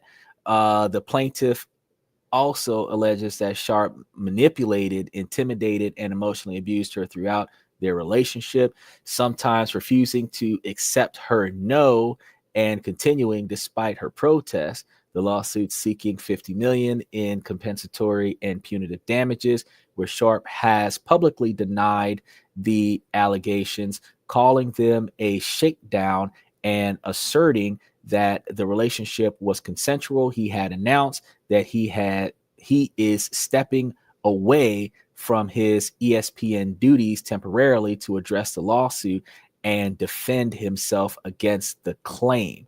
So you ask, how do I feel about that? Well, I know people ask me questions like this and think I'm gonna go in on the chick. I'm not going in on a chick. What I am going to tell you is this is the reason why I tell men to be careful, because this world is dangerous right now. I can't say, I don't know Shannon Sharp, so I can't say whether he did or he didn't. But I can say that when women get into a relationship with a man and the woman is not satisfied with the man, women are legally able to take action against the man. And then the claims that women make are supported by the societal position that this is the way men used to behave back in the day. So even if the information isn't true, they can make these claims today. And then the society will look down on the man for that, even if it's not true. And this is negatively impacting this man's career. Some women do this just to get money. Some women do this just to destroy the man because she's bitter about the breakup. Some women are doing this because they legitimately have a complaint. Some women do this because the men are legitimately doing the women wrong. But the women who are doing this when they do not have a legitimate complaint makes it harder for the women that do have a legitimate complaint. And the women that are doing this illegitimately makes it harder for men to feel comfortable with engaging women, because it makes it more dangerous for a man to be physical with a woman appropriately, because it is not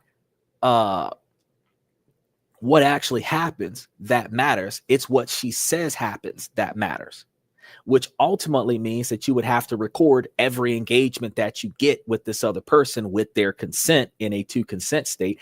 And then you also have to recognize that you're probably going to have to get them to sign NDAs and consent forms and waivers and all of these other legal documents that you would have to do, so that after you get engaged with this individual, after your encounters with this individual, they can't turn back around and try to take legal action on you because they're pissed off that their life sucks after you broke up with them, or they broke up with you, because 70 to 90% of the time women break up with the man.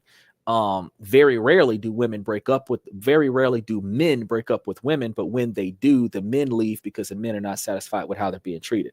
But the women leave for every reason under the sun, and not all of the reasons are valid. Some of the women that leave are bitter. As soon as you have a physical intimacy with a woman, you are in jeopardy of everything, because you got legal action like this, you've got incarceration, you have criminal action, you have all kinds of things, and the accusation made against you damages your reputation, even if it's a false statement. People will always look at you sideways after that. Even if you end up in another relationship with another woman, people are always going to be whispering, remember that one time when that woman tried to sue Shannon Sharpe for sexual assault? Even if the lawsuit could be settled out of court, and the fact that he was accused of it is still going to be talked about. Now, what makes it worse is that if the next woman that breaks up with him does the same thing, it's going to be just like Michael Jackson with annual or seasonal civil action, where women are taking a legal action against Shannon and then settling out of court, and then the rumor is that he's buying everybody's silence, still damaging his reputation. Because believe it or not, even though settling out of court is not an admission of guilt, society will say that a rich person paid a not so rich person hush money to make it go away. So it's a lose-lose. It's a lose-lose. And there isn't a way out of it. There really isn't. You either win the case where the judge says that you're not guilty, and then you countersue for defamation of character, where it is then recognized in the court that she lied, which doesn't fix your reputation, but at least you can counter the rumor by saying, yeah, he might have been accused of it, but he sued her for lying. It doesn't make things right. It just makes it less catastrophic. And that's why, like, when we were talking about, I think it was on Sunday, we were talking about like the boy who had the two girls. If it wasn't this Sunday, it was last week Sunday. The boy that had the two girls that wanted to come and stay the night. He had met one girl on a social media platform. They had talked for a while. Then everything went silent. Then the one day they started talking a lot, and that day she wanted to come and spend the night, but they had not really hung out in person or nothing to that effect prior to that. But now, because she's getting put out, she wants to come and stay by the guy's house. And the guy was like, no. And she was like, her and her friend. And the guy was like, no. And I was like, shit, I would have said no too. But Rev was like, oh, but they're hot chicks. I know. That's exactly why I would say no. Because the downside is, and I said that, if not this most recent Sunday, I would have said it 2 weeks ago on Sunday, you go see the show. I had a whole stop on that. And I was like, no, look. If it's you versus the two of them, she's got a witness. So one person makes a claim, the other person corroborates the claim. Your statement is invalid now. If one of them says that you did something to him, you did something to him, because you can't prove that you didn't, because you have no witnesses. It's not safe for men to allow themselves to open their doors to individuals that could potentially take advantage of them. I'm not saying that society is not safe for women. I'm just saying that there is a whole different level of danger that men have to deal with than what women have to deal with. Yeah, a woman might have to worry about being snatched in the back of bushes somewhere, or being thrown into the back of a van with no windows on it or something like that. But men have the problem with looking for a wife and being put in prison for it because a woman didn't want to date them. Men have to be afraid of meeting a girl, paying for her bar tab, and then being accused of hooking up with a chick that's not 18 because she snuck into the bar with a fake ID. Men have the dangers of being in a long-term committed relationship, and like Shannon, now being accused of Ike Turnering the whole relationship. Now, I got a problem with the accusations in and of themselves. And the reason why I have a problem with the accusations is Chris Brown. He beat the shit out of 20 different women. So there are rich men that do have long-term toxic relationships with the women that they date. But then Shannon Sharp might not be that kind of man. But since Chris Brown set the standard, Shannon Sharp can be accused for behaving like Chris Brown because it does happen. And since it does happen, nobody can say, oh, no, that doesn't sound right. Actually, it makes sense. And that's the reason why that type of position makes it dangerous for men. A man has to have a bodyguard there. He's got to have witnesses. He's got to have cameras all over the house. He's got to have your household has to turn into a reality TV show. She's going to have to sign waivers to allow you to record everything that y'all do so that you could take that video footage and show the court, we ain't never had no beef. Look at the video. Because if you don't do that, you're up a creek without a paddle. Now, here's the funny thing about women and the lack of consent.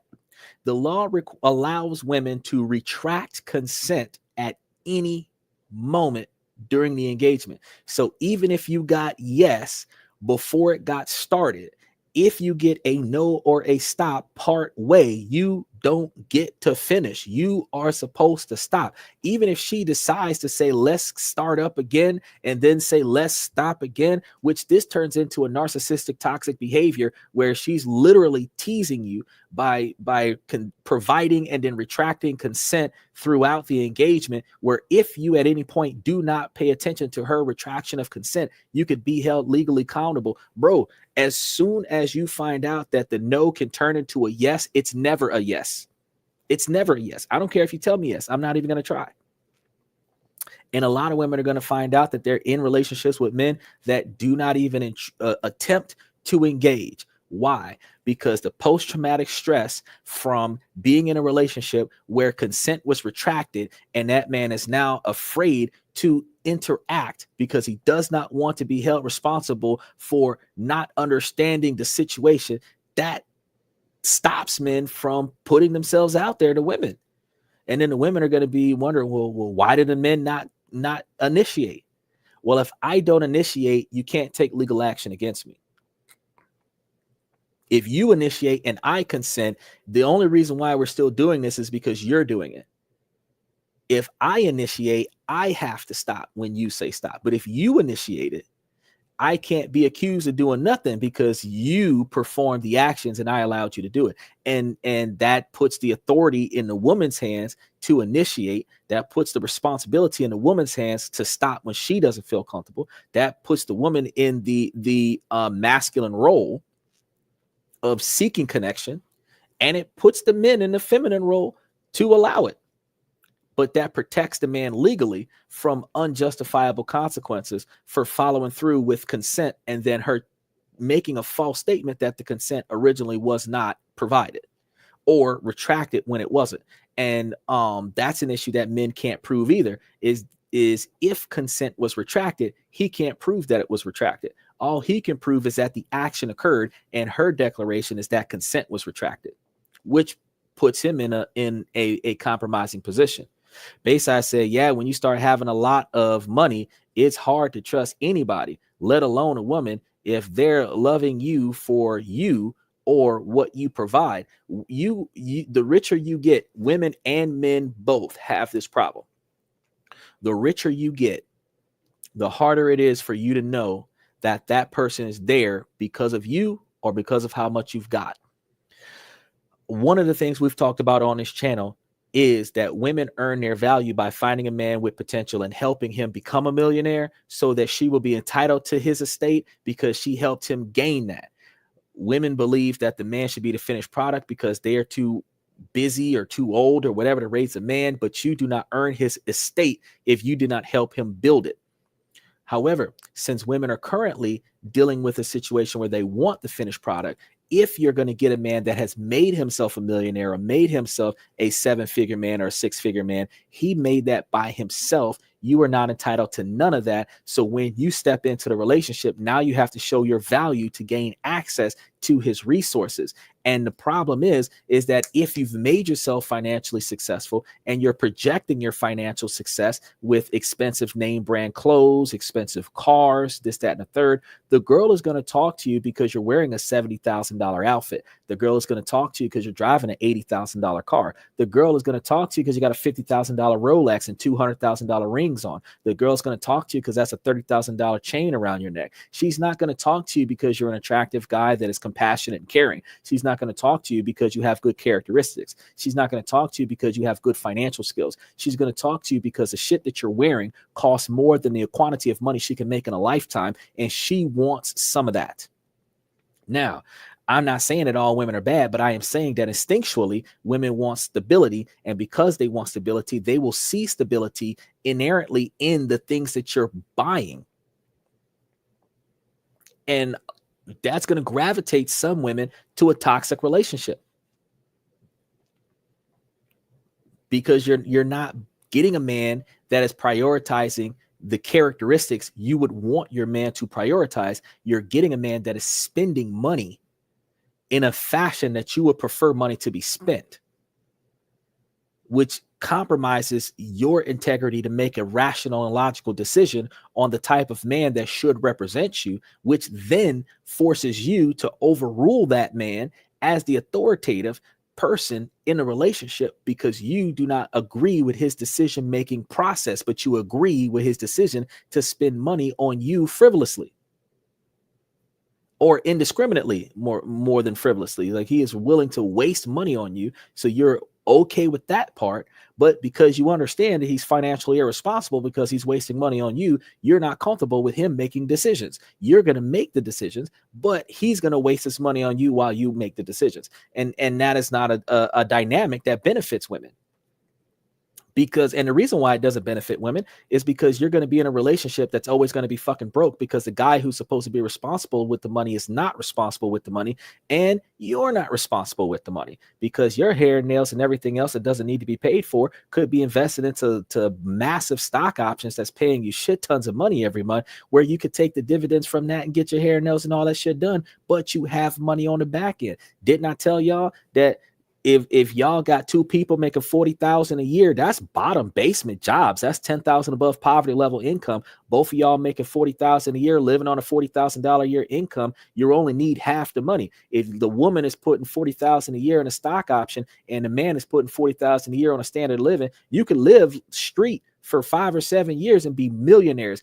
Buy yourself a $250,000 house, $500,000 house, $750,000 house, paid for by the dividends distributed from the stock option, and then buy you a brand new car paid for by the dividends distributed from the stock option, and then quit your jobs and have the stocks pay for the brand new car, brand new house, tax deferred, because the stocks are paying off a loan where you got the cash loan to buy the shit, and then the stocks are paying off the loan, so you're not paying taxes on the loan. You're not paying taxes on the stock, you're not paying taxes on the cars, and your life is better now. So you're saying, well, you know what, if I just buckle down with this guy for a decade, I'm a millionaire.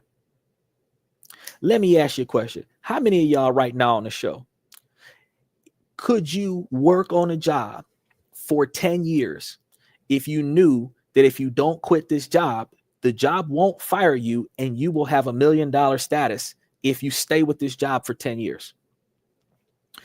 Most people that hear that question will say, fuck yeah, I'll stay there. I don't give a fuck what kind of job it is. I'll stay there if I'm guaranteed to be at a millionaire status in 10 years. I'll put up with the bullshit. Now, ladies, why not find you a broke dude that'll dedicate his life to you, worship the ground that you walk on, and you make him a millionaire so that he gives you his millions because he validates and appreciates and respects you? Why not do that? Because a millionaire that was a self-made millionaire, he don't give a shit about you. He gives a shit about his money. You're going to complain about how he's treating you, but what value did you bring to his millionaire lifestyle besides companionship? You're not helping him make extra money. You're not saving him any money. We've already talked about how women cost men 41% of a man's income. And when a man breaks up with a woman or divorces a woman, he actually gains 41% income because he's not wasting that money on women. So yeah, but when we deal with stuff like this, you're not going to know if the person you're dating wants you for you or if they want you for what you have. In order for you to find that out, you have to ride around in a beat up car, 25, 30 years old, running. It's reliable, but it's ugly as fuck. You got to wear old clothes, nothing fancy, nothing flashy, nothing expensive. Basically look poor and have that person want to be in your presence. Never take them to your $1 million house. If you got multiple houses, you take them to the one in the hood. If that person can show you that they want you for who you are, then you can show them the Porsche and the Lambo at the 2-story house with the 10 acres and the water fountain in the front yard and shit. But if you don't have the capabilities to do that, if you rolling up in a G-Wagon, bitches is going to come talk to you because you got the G-Wagon. If you got a Lambo or a Porsche and you park that bitch outside, you got hoes sitting on the hood of the car. That ain't even a fucking car. I'm going to be real with you. I be wanting to slap the shit out of folks like Bernie Mac when they sit on top of the hood of my fucking car. It's like, bro, this ain't your damn car and it ain't no goddamn chair. The car costs more than you do. And you don't need to be sitting on it, ass prints, dents, scuff marks, nothing like that on this fucking car. I don't give a fuck what you got going on. And if I would have been interested in you, I ain't interested in you now because you disrespected my shit. So real talk, like you gotta go places with hoopties. That's the only way you're gonna make it. To know that she's there for you. You already know if you buy you a $2,000 plane ticket and buy a $500 passport, it's like $265 right now. But if you pay the extra $35 for express, it might be like $300. But I'm rounding up because inflation shit's gonna go up, and whenever the price go up, it's gonna be like $350, $375. But the point of the matter is that if you spent that money to get your passport, you buy the $2,000 for the plane ticket, you fly your ass to the east side of the world. Whatever woman you find over there, you American. You already know that bitch is getting you because you got money. You already know that. It don't matter what kind of lifestyle you live in America. You could live a $50,000 a year lifestyle in America, which is rich in her country, or you could be a millionaire in America, which is rich everywhere. If you can afford to fly to her country and then fly her back to your country, you're rich enough for her to do whatever the hell you want. And the difference between American women and women in the Middle East is that the women will do whatever you want and give you 15 to 20 years to get it right. In America, the women expect you to spend as much as you can, and they will give you 3 to 5 dates to figure this shit out. And if you don't figure it out, she ain't staying. No matter how much you spend, she'll keep accepting gifts from you, but she has put you in a friend zone and moved on. She'll keep accepting money from you, but she'll put you in a friend zone and move on. We can be friends. And then whenever you give me gifts as a friend, I appreciate them, but I will not reciprocate on them because we're just friends. And they will make a massive side profit subsidization from the male friends that they have. Not all women do this, but this is the dynamic that we have between men that will buy their way into a relationship versus men that are selected from the value of their character. Z said, well said. Special shout out to Z. He dove in tonight. I really appreciate it.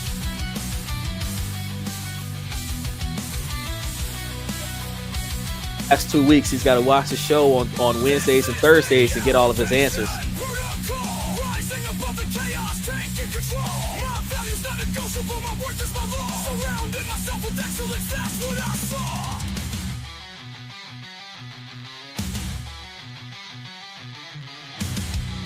I'm telling y'all, we go in on a regular basis.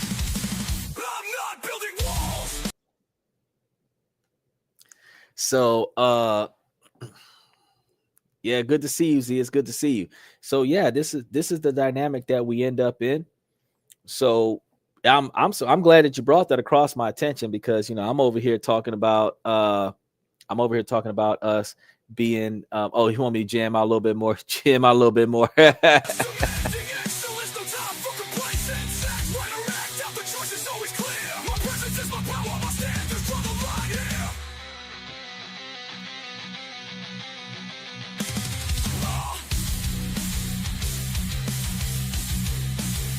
This is the elevation protocol, rising above the chaos, taking control.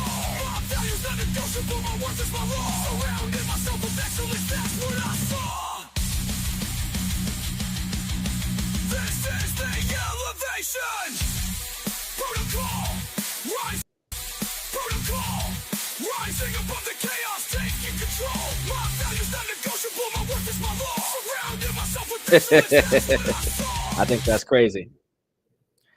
All right, so back to it. Z said in the hospital getting emergency surgery. I hope that you feel better. What if you don't mind me asking, what are you getting surgery on?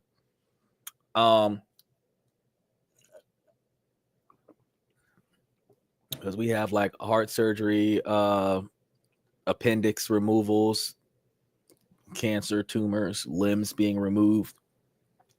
Max keeps talking about getting knee surgery because he spends a lot of time on his knees. No Diddy. Z said, I feel like you guys are right here. Oh, yeah. Where the sun don't shine. Bro.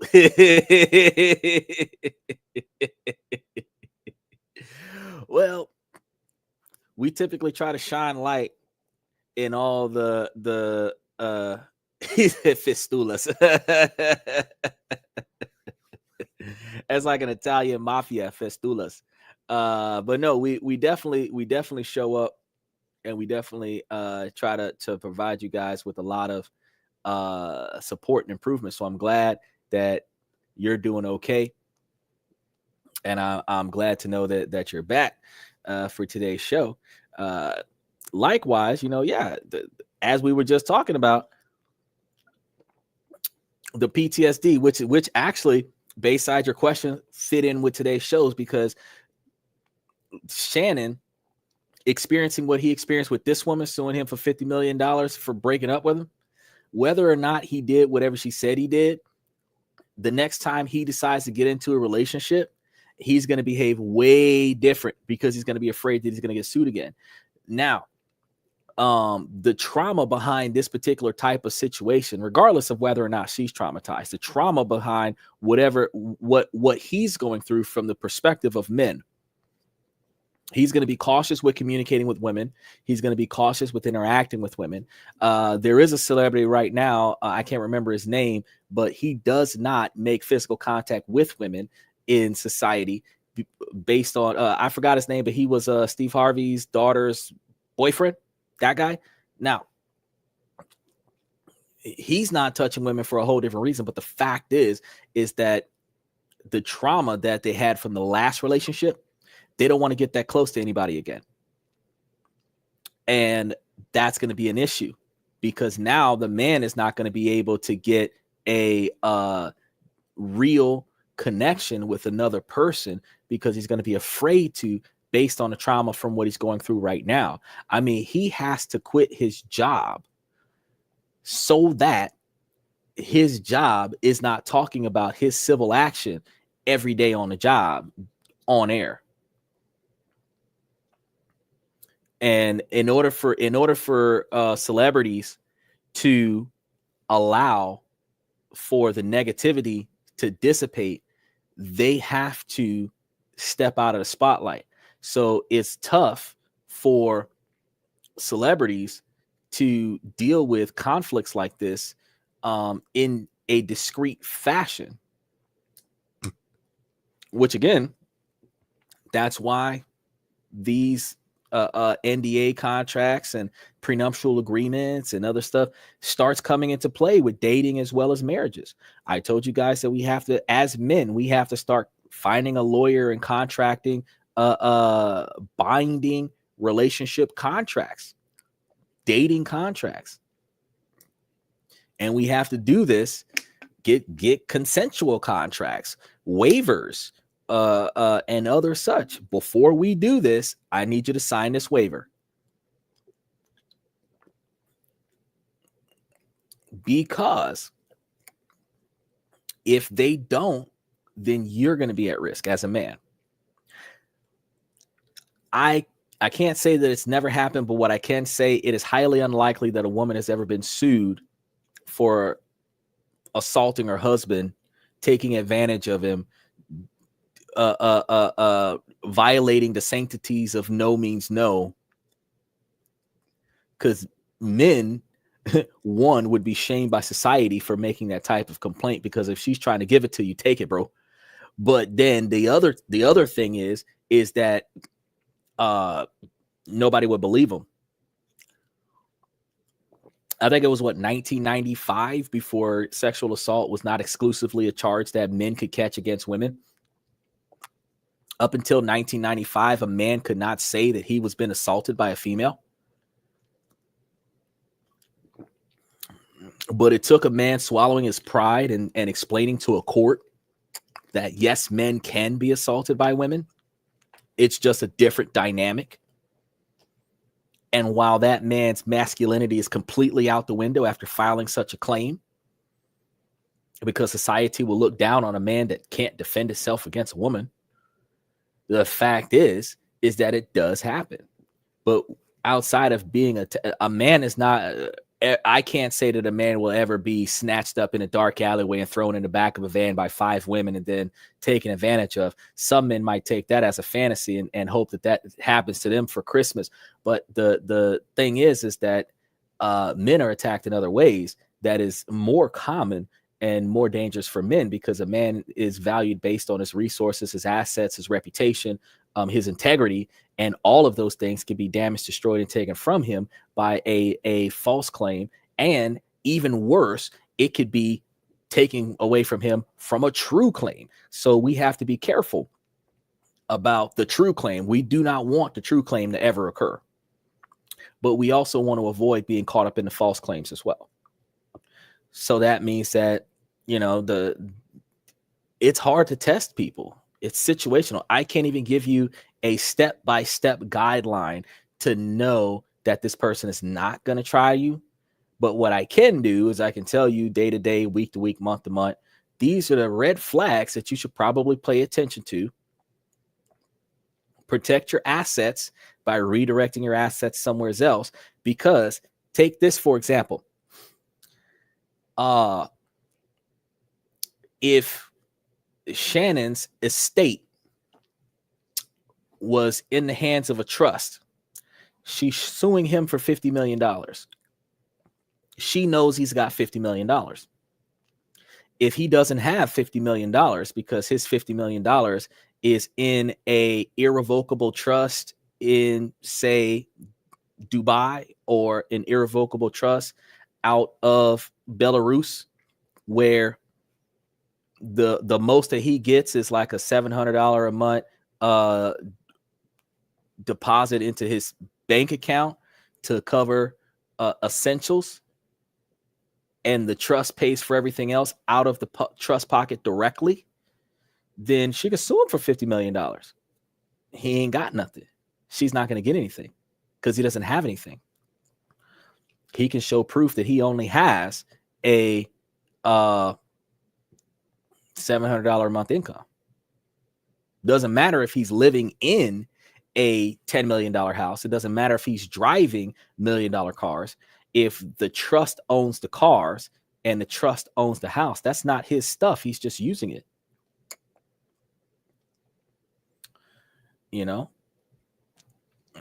He could lease it to himself for $0 a month, where he's not paying for access to it, but he has legal authority to use this stuff. He could be renting the house from the trust for $0 a month. He's not paying for these things, but he could put a legitimate dollar value to it. He could lease the cars for $1,000 a month and lease the house for $3,000 or $5,000 a month market value, and get him cash distributions from his trust to pay him the money that he has to pay his trust for using the resources, where it's still breaking even. But the fact is that the amount of money that he's making is the cost of his standard of living. And if you can prove that the money that you're making is covering your standard of living, the courts are rarely able to take legal action against you that forces you to pay outside of your means. But notice when I was talking to you guys about irrevocable trust, it was out of United States trust that will protect you from litigation outside of child support payments. It protects you from litigation like this, because no judgment in America will have a court order in Singapore for your assets to pay her in America. It'll never happen. That's this situation that Shannon's going through right now is the reason why rich people put their money in a different country. So as long as you're not living a $50 million a year lifestyle where she can prove that you're spending $50 million a year, nothing in this area, nothing that this would be the reverse of the Mufasa speech to Simba. Remember, when he said everything that the light touches is your kingdom. Everything that the light touches ain't mine. Everything that you see here ain't mine. I'm just borrowing it. Because if I don't own shit, you can't take shit from me. One of the worst things in the world that a man does, and I used to do it back in the day too, one of the worst things in the world that a man does is bring the girl home to his house. Typically in the first couple of times of the date, usually the first date, second, third date, the man brings the girl back to his place. That is the worst thing that a man can do, because the first problem that you have is that she can assess your estate and decide if this is the style of life she would prefer to live. But she is not choosing you. She is choosing your standard of living. And then she establishes a relationship with you because you had a nice house, because you've got nice cars, because you've got nice stuff. If you're not going to her house with your beat up car, or meeting her at a hotel with your beat up car until you get to know what kind of woman she is, where she shows you her value and her contribution into your success before you introduce her to your resources, you will never find a woman that wants you for who you really are. No matter how genuine the woman might be, they will get distracted by the shit you got. Unless she got more shit than you. You will find women that you might be a millionaire and she might be a multimillionaire, and she don't need nothing you got because she got two of everything you got. But those women don't date down, so she ain't gonna talk to you talking about some long-term relationship, because unless y'all are doing a business merger where y'all are both in the same industry, she not gonna want to talk to you. But the average broke woman, and ladies, a broke woman is any woman that's not making $100,000 a year. The same way women are saying that a broke man is any man not making $100,000 a year. The average broke woman is not going to look at you anymore and judge you by your character as soon as they see how much stuff you got or don't have. So think about that before you start bringing these girls home to your house. Now, Bayside said, yep, the country assessor all in one. Oh, the county assessor. Yeah, you're right. Yeah. So you gotta put your money in other places. You got to put your money in other places. So like Bayside was doing his revocable trust, you start setting things up with the revocable trust. Don't get yourself into no trouble. Switch that bad boy over to an irrevocable trust. Then when you start getting things a little bit better, you start moving stuff to the other trust. Have that trust pay the first trust that you made, and keep building up from there. As you make yourself successful with the investments that we've been doing over the past few months, as your wealth starts increasing off of that, you're able to then fly to another country and set up a non-residential irrevocable trust out there that's managed by a third party, if you can afford to do that. And then once you're doing that, you can literally just send money to that trust, and then that trustee starts taking care of business and then sends you money back thereafter.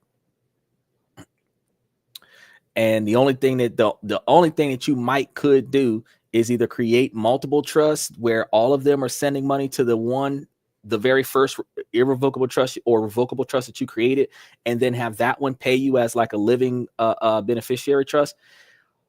Or you can have individual trusts that are paying you directly, but you know, you got to be careful with the way things work with trusts, because to avoid taxes, you have to be given the principal income invested into the trust. If the trust makes a profit and a trust pays you off for that profit, that's an earned income, and you have to pay taxes on the earned income. So if trust number 2 pays trust number 1 money, that is a principal investment in the trust number 1. And if trust number 1 pays you money out of the principal investment, that's not taxable. But if trust number 1 turns a profit off of the money from trust number 2, and then trust number 1 pays you, that profit is earned income, and that earned income given to you as a beneficiary is taxable. So you have to have your stock options go to trust 2 or trust 3, because you should have a trust for your houses separate from a trust from your cars, separate from the trust from your businesses, separate from the trust from your cash. That's 4 trusts. Then you have a trust that gives you money, which is the one that you just made, and that's 5 trusts. And then you'll end up being able to say, well, the cars are being leased to the business, so the profits from the business pays to the trust for the cars, which pays for the maintenance of the cars. Then you have the houses are being rented out or contracted out to the business, where the trust for the business is getting paid from the businesses handling the properties, and then the money that's going into the trust for the houses pays for all the costs for the houses. Then you have the cash that is just making cash, and that one is going to pay taxes, but that one is going to send money to the trust that's going to give you money. And the only way you're going to do something about that money is if that money is going to move profits from the stocks to invest in the real estate or something to that effect, where you're expanding your assets, mortgages, other stuff, and then you're not paying taxes on those. Then you end up in a situation where when you do finally have money go to trust number 1, where you have already created 5 or 6, 7 trusts, where trust number 1 will then give you whatever's left over, or a percentage of whatever's left over. And what they're giving you is a principal investment into it, which means that that's non-taxable. That's when you don't got nothing going on. But that's a lot of setup that you got to take over a 20-year period of time if you're doing a 20-year plan. And as you're making yourself a millionaire, you're setting yourself up with a millionaire protection plan, so that by the time you date a chick like the one that Shannon was dating, she ain't taking no action against you. Likewise, if you build a relationship with lawyers, here we go, expanding our network. If you build a relationship with lawyers where, even if it's a contractual relationship, where you're consulting with them on a regular basis about ways to protect yourself and protect your assets in the dating phase prior to the marriage phase, they will be able to provide you with certain types of contracts that can prevent you from having too much catastrophic failure. They can't stop you from being hit with a lawsuit like Shannon did, but an NDA could protect you from anything appropriate that was supposed to happen from being talked to outside of the relationship. And then waivers and consent clauses and all of these other things can give you contractual agreements where you were given authorization to do things like recording your house, so that then you could take the evidence from recording in your house and say, well, she signed a contract that gave me the right to record her while she was on my property. That cannot be taken away, because as long as you're in my house, you are going to be recorded. So now there is no unauthorized video footage, because just like The Bachelors and Too Hot to Handle and all of those other places where those people consent to being recorded even when they sleep. So if they do something nasty in the shower, if they do something nasty with one another, it's recorded and then played on national TV. If you have that consent form signed before the girl starts staying the night, she know that every room in the house got cameras, whether you see it or not, even the bathroom. So if you say or do something in this house, it is recorded. So she can't say that you did something that you didn't do, but she can subpoena the video footage from the house. So you better not do nothing that you're not supposed to do, because if you bat the piss out of her one day because you was mad, You Ray Rice her in the elevator from the garage to the front. It's on camera, so she could subpoena that video footage because it's evidence. It exists. She knows it exists. She can subpoena that evidence and then hem you up. So the fact is that while you can do things to protect yourself, now you got to hold yourself to a higher level of accountability, because if you can protect yourself by recording your interactions with her, you have to protect yourself while interacting with her to not behave inappropriately, where the stuff that is being recorded can and will be used against you in a court of law. So take what Shannon's going through, fellas, as a public service announcement. Be careful how you interact with these women, because whether or not what this woman is saying is true, there are toxic women out there that will make this exact same allegation and it could be false. And you could be in a world of shit behind that. And some of us, those of us that don't have enough money to pay for enough lawyers to get us out of this, our life will be destroyed behind that. Remember the boy going to college, lost out on all his college scholarships. He was supposed to be a basketball star. This girl for 2 years made false claims against this man, ruined his life, then apologized for it because she said she did it because she was mad. Women like that make legitimate complaints look bad, but that man's life is ruined. And right now it's more important for us to pay attention to this, because in states like Louisiana, where in Louisiana, they're cutting off men's genitalia if they're convicted of a claim, just like the one that Shannon Sharpe is getting. They will get they junk chopped off if they're convicted of this claim. So now we got to be careful. Yeah, she could get snatched up into a van with no windows in it, but I could get my junk chopped off if I don't confirm that that's a real ID and that she's over the age of 18. And she got let into the club, probably because she's sleeping with the bouncer too, but he didn't get caught. So we got to be more careful. Now, for those women that like to do background checks on their boyfriends and all this other stuff, fellas, y'all need to be doing background checks on these females. Y'all need to be able to get her government ID. She giving you nicknames and stuff. Oh, I give you my Snap. I give you my IG. I don't feel comfortable with giving you my real phone number.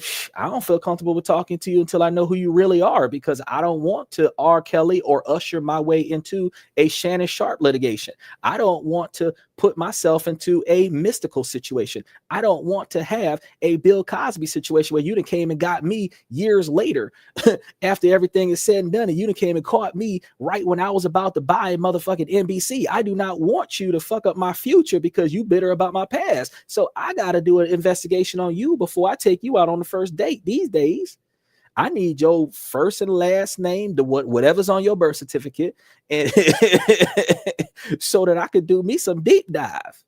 Because the more successful that a man is, the more success that a man can lose because he's interacting with a female. The worst thing that the woman can lose is her reputation as a pure woman. Women aren't losing their entire estate for sleeping with a man. Women are just called dirty names for sleeping with a man, 304s and other such. But women are selling themselves to men for money, talking about that's a entrepreneurship, that's a small business scenario, making millions of dollars for sleeping with dudes. So women don't care about their reputation anymore. Not in America. And the fact is that while the women don't have anything to lose because they don't respect themselves enough to respect their reputation, to keep their legs closed until they're dedicated to the man for the rest of their life, the men still have to protect their estate, because that's all a man has. Word is bond. So a man is only as good as his word. So if I tell you I got you, I got you. If I tell you I'm going to protect you, I'm going to protect you. If I tell you I'm going to be back, if they don't kill me, I'm coming back. That is all a man got besides his estate, the money in the bank. So if I don't come back, everything that's here is yours. So we got to be careful, fellas. We got to be careful. We got to do more to keep ourselves in the right spot. And this is why I keep telling y'all about first person accountability. This is why I tell y'all about being careful about the decisions that are made around you. This is why I'm telling you guys about changing the type of environment that you engage people. And truthfully, women of value and women of status are probably going to be hitting you with damn documents before you hit them with the documents, because she's trying to protect her estate. That's one of the reasons why, if y'all remember, I think it was like late 90s, early 2000s, when they was doing Miss Independent, all women started saying I'm independent after that song came out. You know, when they was spelling the word independent, if you really listen to them lyrics, the woman wasn't independent because she had a job. The woman was independent because she was responsible. She took care of herself and she took care of her man. He did not have to do anything. He chose to do stuff. That is attractive to men because you are self-sustainable. You will hold the fort down until I show up and start doing stuff. You will do for me as much as I'm doing for you. You'll try to do more for me than what I'm doing for you. That brings a level of value because you appreciate my efforts and you're willing to reciprocate that.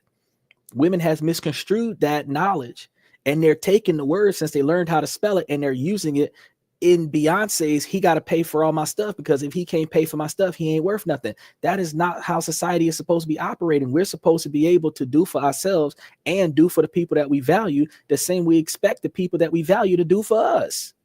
You're supposed to be able to go the extra mile. You cannot tell me that if you're living in a house with somebody and they're doing most of the hard stuff and you're not doing enough of the easy stuff, that you're carrying your weight. If they're doing most of the hard stuff and you don't find your way to get in there and knock out some of the easy stuff so that they got less stuff to do, then you're not appreciating the other person in your house. Because if that person is stressed and you are not, you're not respecting the other person. Because if you are the only person between the two of y'all not stressed, you're fucking up. Y'all, in order for y'all to be in a healthy relationship, it's supposed to be a reasonable balance where you're both equally stressed out, or reasonably close to being equally stressed out over the situation that y'all are in. If one person is taking more stress from the other person, typically that's what men do. We offer to take the stress off the woman's plate. If she's not saying, hey, let me do something to take some of the stress off of your plate, bro, we picked the wrong person. We got to do something about that. Now, the longer you invest into a relationship, the more you're going to have to communicate, negotiate, so that you can try to get more respect from the other person. And if you've got a valuable person, that person will recognize that after all this time, you finally starting to bitch about the stuff that's wrong with you, that had you in a sour mood. I'm glad that you're saying something, but I'm disappointed that you didn't say it sooner. And she start changing. So now you're going to have a better relationship going forward. Or you're going to have that self-realization that you picked the wrong person, because once you start putting complaints down, she's going to complain about the fact that you got complaints. But if she's complaining about the fact that you got complaints, bro, you need to get rid of her, because she should not be taking your constructive criticism to say, I would be able to do more for you in this relationship if you did more for me in this relationship. I would be able to give you more of what you're looking for if you give me what I've been missing. And if she's not able to say, well, shit, I've been fucking up, I've been dropping the ball, he done gave me a list of concerns, let me go ahead and start checking stuff off of this list and make sure that he ain't got no concerns. If she's not doing that, it ain't gonna work. Now, likewise, ladies, because y'all Miss Independent, y'all Fortune 500 alpha boss ladies, y'all can get out here and make more money than a man any day of the week without having to sell your body. So at the end of the day, y'all have the same ability to go to men and tell men when the men ain't doing what they supposed to be doing. And if you ain't got a man that's like, damn, I've been slipping, I didn't know that I wasn't doing so much stuff. Look, hey, let me take notes. And let me start trying to change what I got going on. That way you can be more satisfied with my effort. And then again, alpha boss ladies, y'all $100,000 a year, $150,000 a year women, go find y'all some $40,000 a year men. Because if you find you a $40,000 a year man and y'all put $60,000 towards y'all lifestyle, sweetheart, you still got 85% of your income. You could be putting $100,000 a year away. You would be a millionaire in 5 years. You making $120,000 a year right now. If you ain't dating a $50,000 a year man, where you would be a millionaire in 5 years, he would give you everything he got because you got more than him, and he gonna give you everything that he got because he can't do nothing else. But y'all will be successful together. He will be dedicated to you. Y'all women, If y'all start dating down financially, y'all will get more loyalty. Y'all wouldn't even be cheated on. Because what man gonna throw away a woman that make more money than him, paying for everything that he need, and then he ain't got to really do nothing, but he's doing whatever he can do. Let me ask you a question, ladies. Y'all, I'm gonna go back to when we was children. When has Ken ever left Barbie? Think about it now. Man showed up. All he had was a shorts on his ass and a surfboard. He got her car, her house, her cousin, her niece, the babysitter. He ain't had to do nothing. When did Ken ever leave Barbie? All right, nah. Let's flip the script. Ain't Whoopi still single? She rich. Whoopi Goldberg. She was on Star Trek way back in the day. the sisterhood, sister act. She was the nun. Yeah, she still ain't got nobody. You can be a successful millionaire and still be alone for the rest of your life. But if you don't dedicate yourself to being a partner and dedicate yourself to being a partner with a person that is dedicated to being a partner, because if you're not, you're only going to be used. It doesn't matter if you're a man or a woman. If you just get somebody just because they're willing to enjoy your wealth, you're never going to be happy because they're only here because you got money. And when you lose money, they're going to leave you. MC Hammer's wife didn't leave him when he went broke. She stayed with him. That man's still like $5 million or so right now. She wasn't with him for the money. But his network changed when he stopped paying $500,000 a month for a salary. The people that used to be around him stopped showing up. So think about that real quick. Now, since I done did my second tangent for the day and met the quota, 2 hours, 20 minutes, I want to thank you guys for coming to the show. Remember, we live 7 nights a week. We typically try to start closer to 10 o'clock Central Standard Time, which is about 11 o'clock Eastern Standard Time, which is about 7 o'clock California time in the PM hours. And that is equivalent to 4 a.m. on Green Minutes time and 4 a.m. Universal Standard Time for those of you that are watching us in Vietnam and Russia and other areas. Special shout out to Danny Stefan and Red Void over in Romania. Special shout out to Belize and Bulgaria. I really appreciate you guys for coming to the show. Ladies, I'm going to tell y'all, as long as the situation doesn't make sense, I'm going to keep asking y'all to make it make sense. So ladies, please make it make sense. And then we are right now about 71% followers for men on the podcast. It is a male-driven podcast from a male's perspective. But ladies, y'all can come here and y'all can learn a lot of stuff about the man's perspective, concepts on men, how to treat men, and how to make y'all a shit ton of money, because y'all gonna make money faster than men make money, because one, y'all not gonna waste money on going to the club. So come here. We can look, y'all can come and pick up some stock options, some trade tips, and all this other stuff where y'all can find ways to make money for you. So even if you are 40 years old and single, you'll be a 40-year-old single millionaire. You live your decent life. Even if you have a lack of companionship, you live your financially decent life. Now, the rest of y'all that's grinding from paycheck to paycheck, wishing that you had some child support payments to ease the brackets. Let's find ways for y'all to invest in some stuff so that y'all can make money for you. Start using your kids as employees and get some work out of them instead of them living off you and asking for spending money. Start yourself up a good business. Start yourself up a family business. Turn the lifestyle that you have from something negative to something positive, because if you do, you will be happier and you live longer when you're stressed less. You have a healthier lifestyle if you're stressed less. So let's find ways to start getting rid of all that stress. Let's find ways to get rid of all of this unhappiness and unsatisfaction, because the grays come faster when you're stressed out. I just want y'all to know that. So for y'all that's using Rogaine to cover all them grays, for those ladies that got to dye their hair to get rid of all them grays, people say, grays show wisdom, but I'm going to be real with y'all. The lack of stress shows wisdom too. So let's start there. With that being said, I want to thank you guys for coming to the show. Thank you for coming to This and That, where we talk about this, that, and everything in between. Any comments that continue through after the show goes off during the outro music will be put up onto the screen. I'll be hanging out with y'all. And I will see you guys tomorrow night. So thank you guys very much. Make sure that y'all like and subscribe on your way through as well.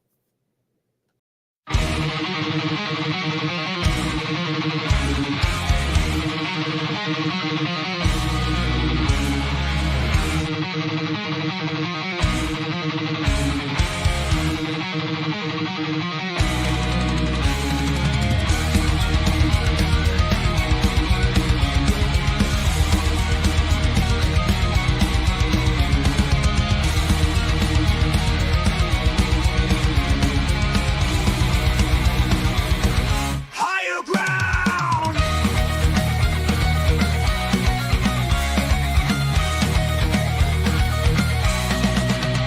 Used to chase validation, now I validate myself. Building inner strength, putting doubt upon the shelf. No more unnecessary drama, no more wasted time. Climbing higher, constantly making my own climb. Standing on higher ground where excellence is found. My potential knows no bounds, raising the bar, breaking ground.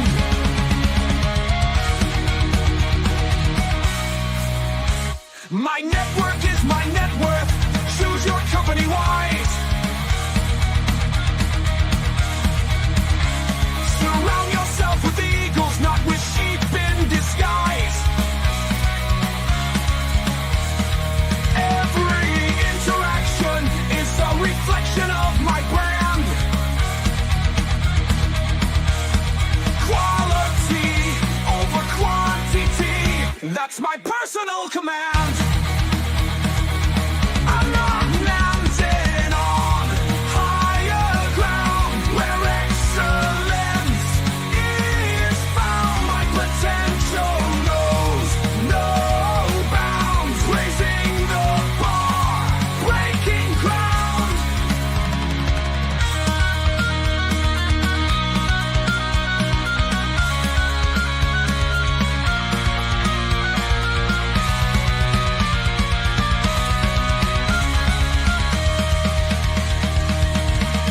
I'm not just living, I'm manifesting my vision, cutting through limitations with surgical precision. My expectations are my compass, my respect is my shield to mediocrity and chaos. I will never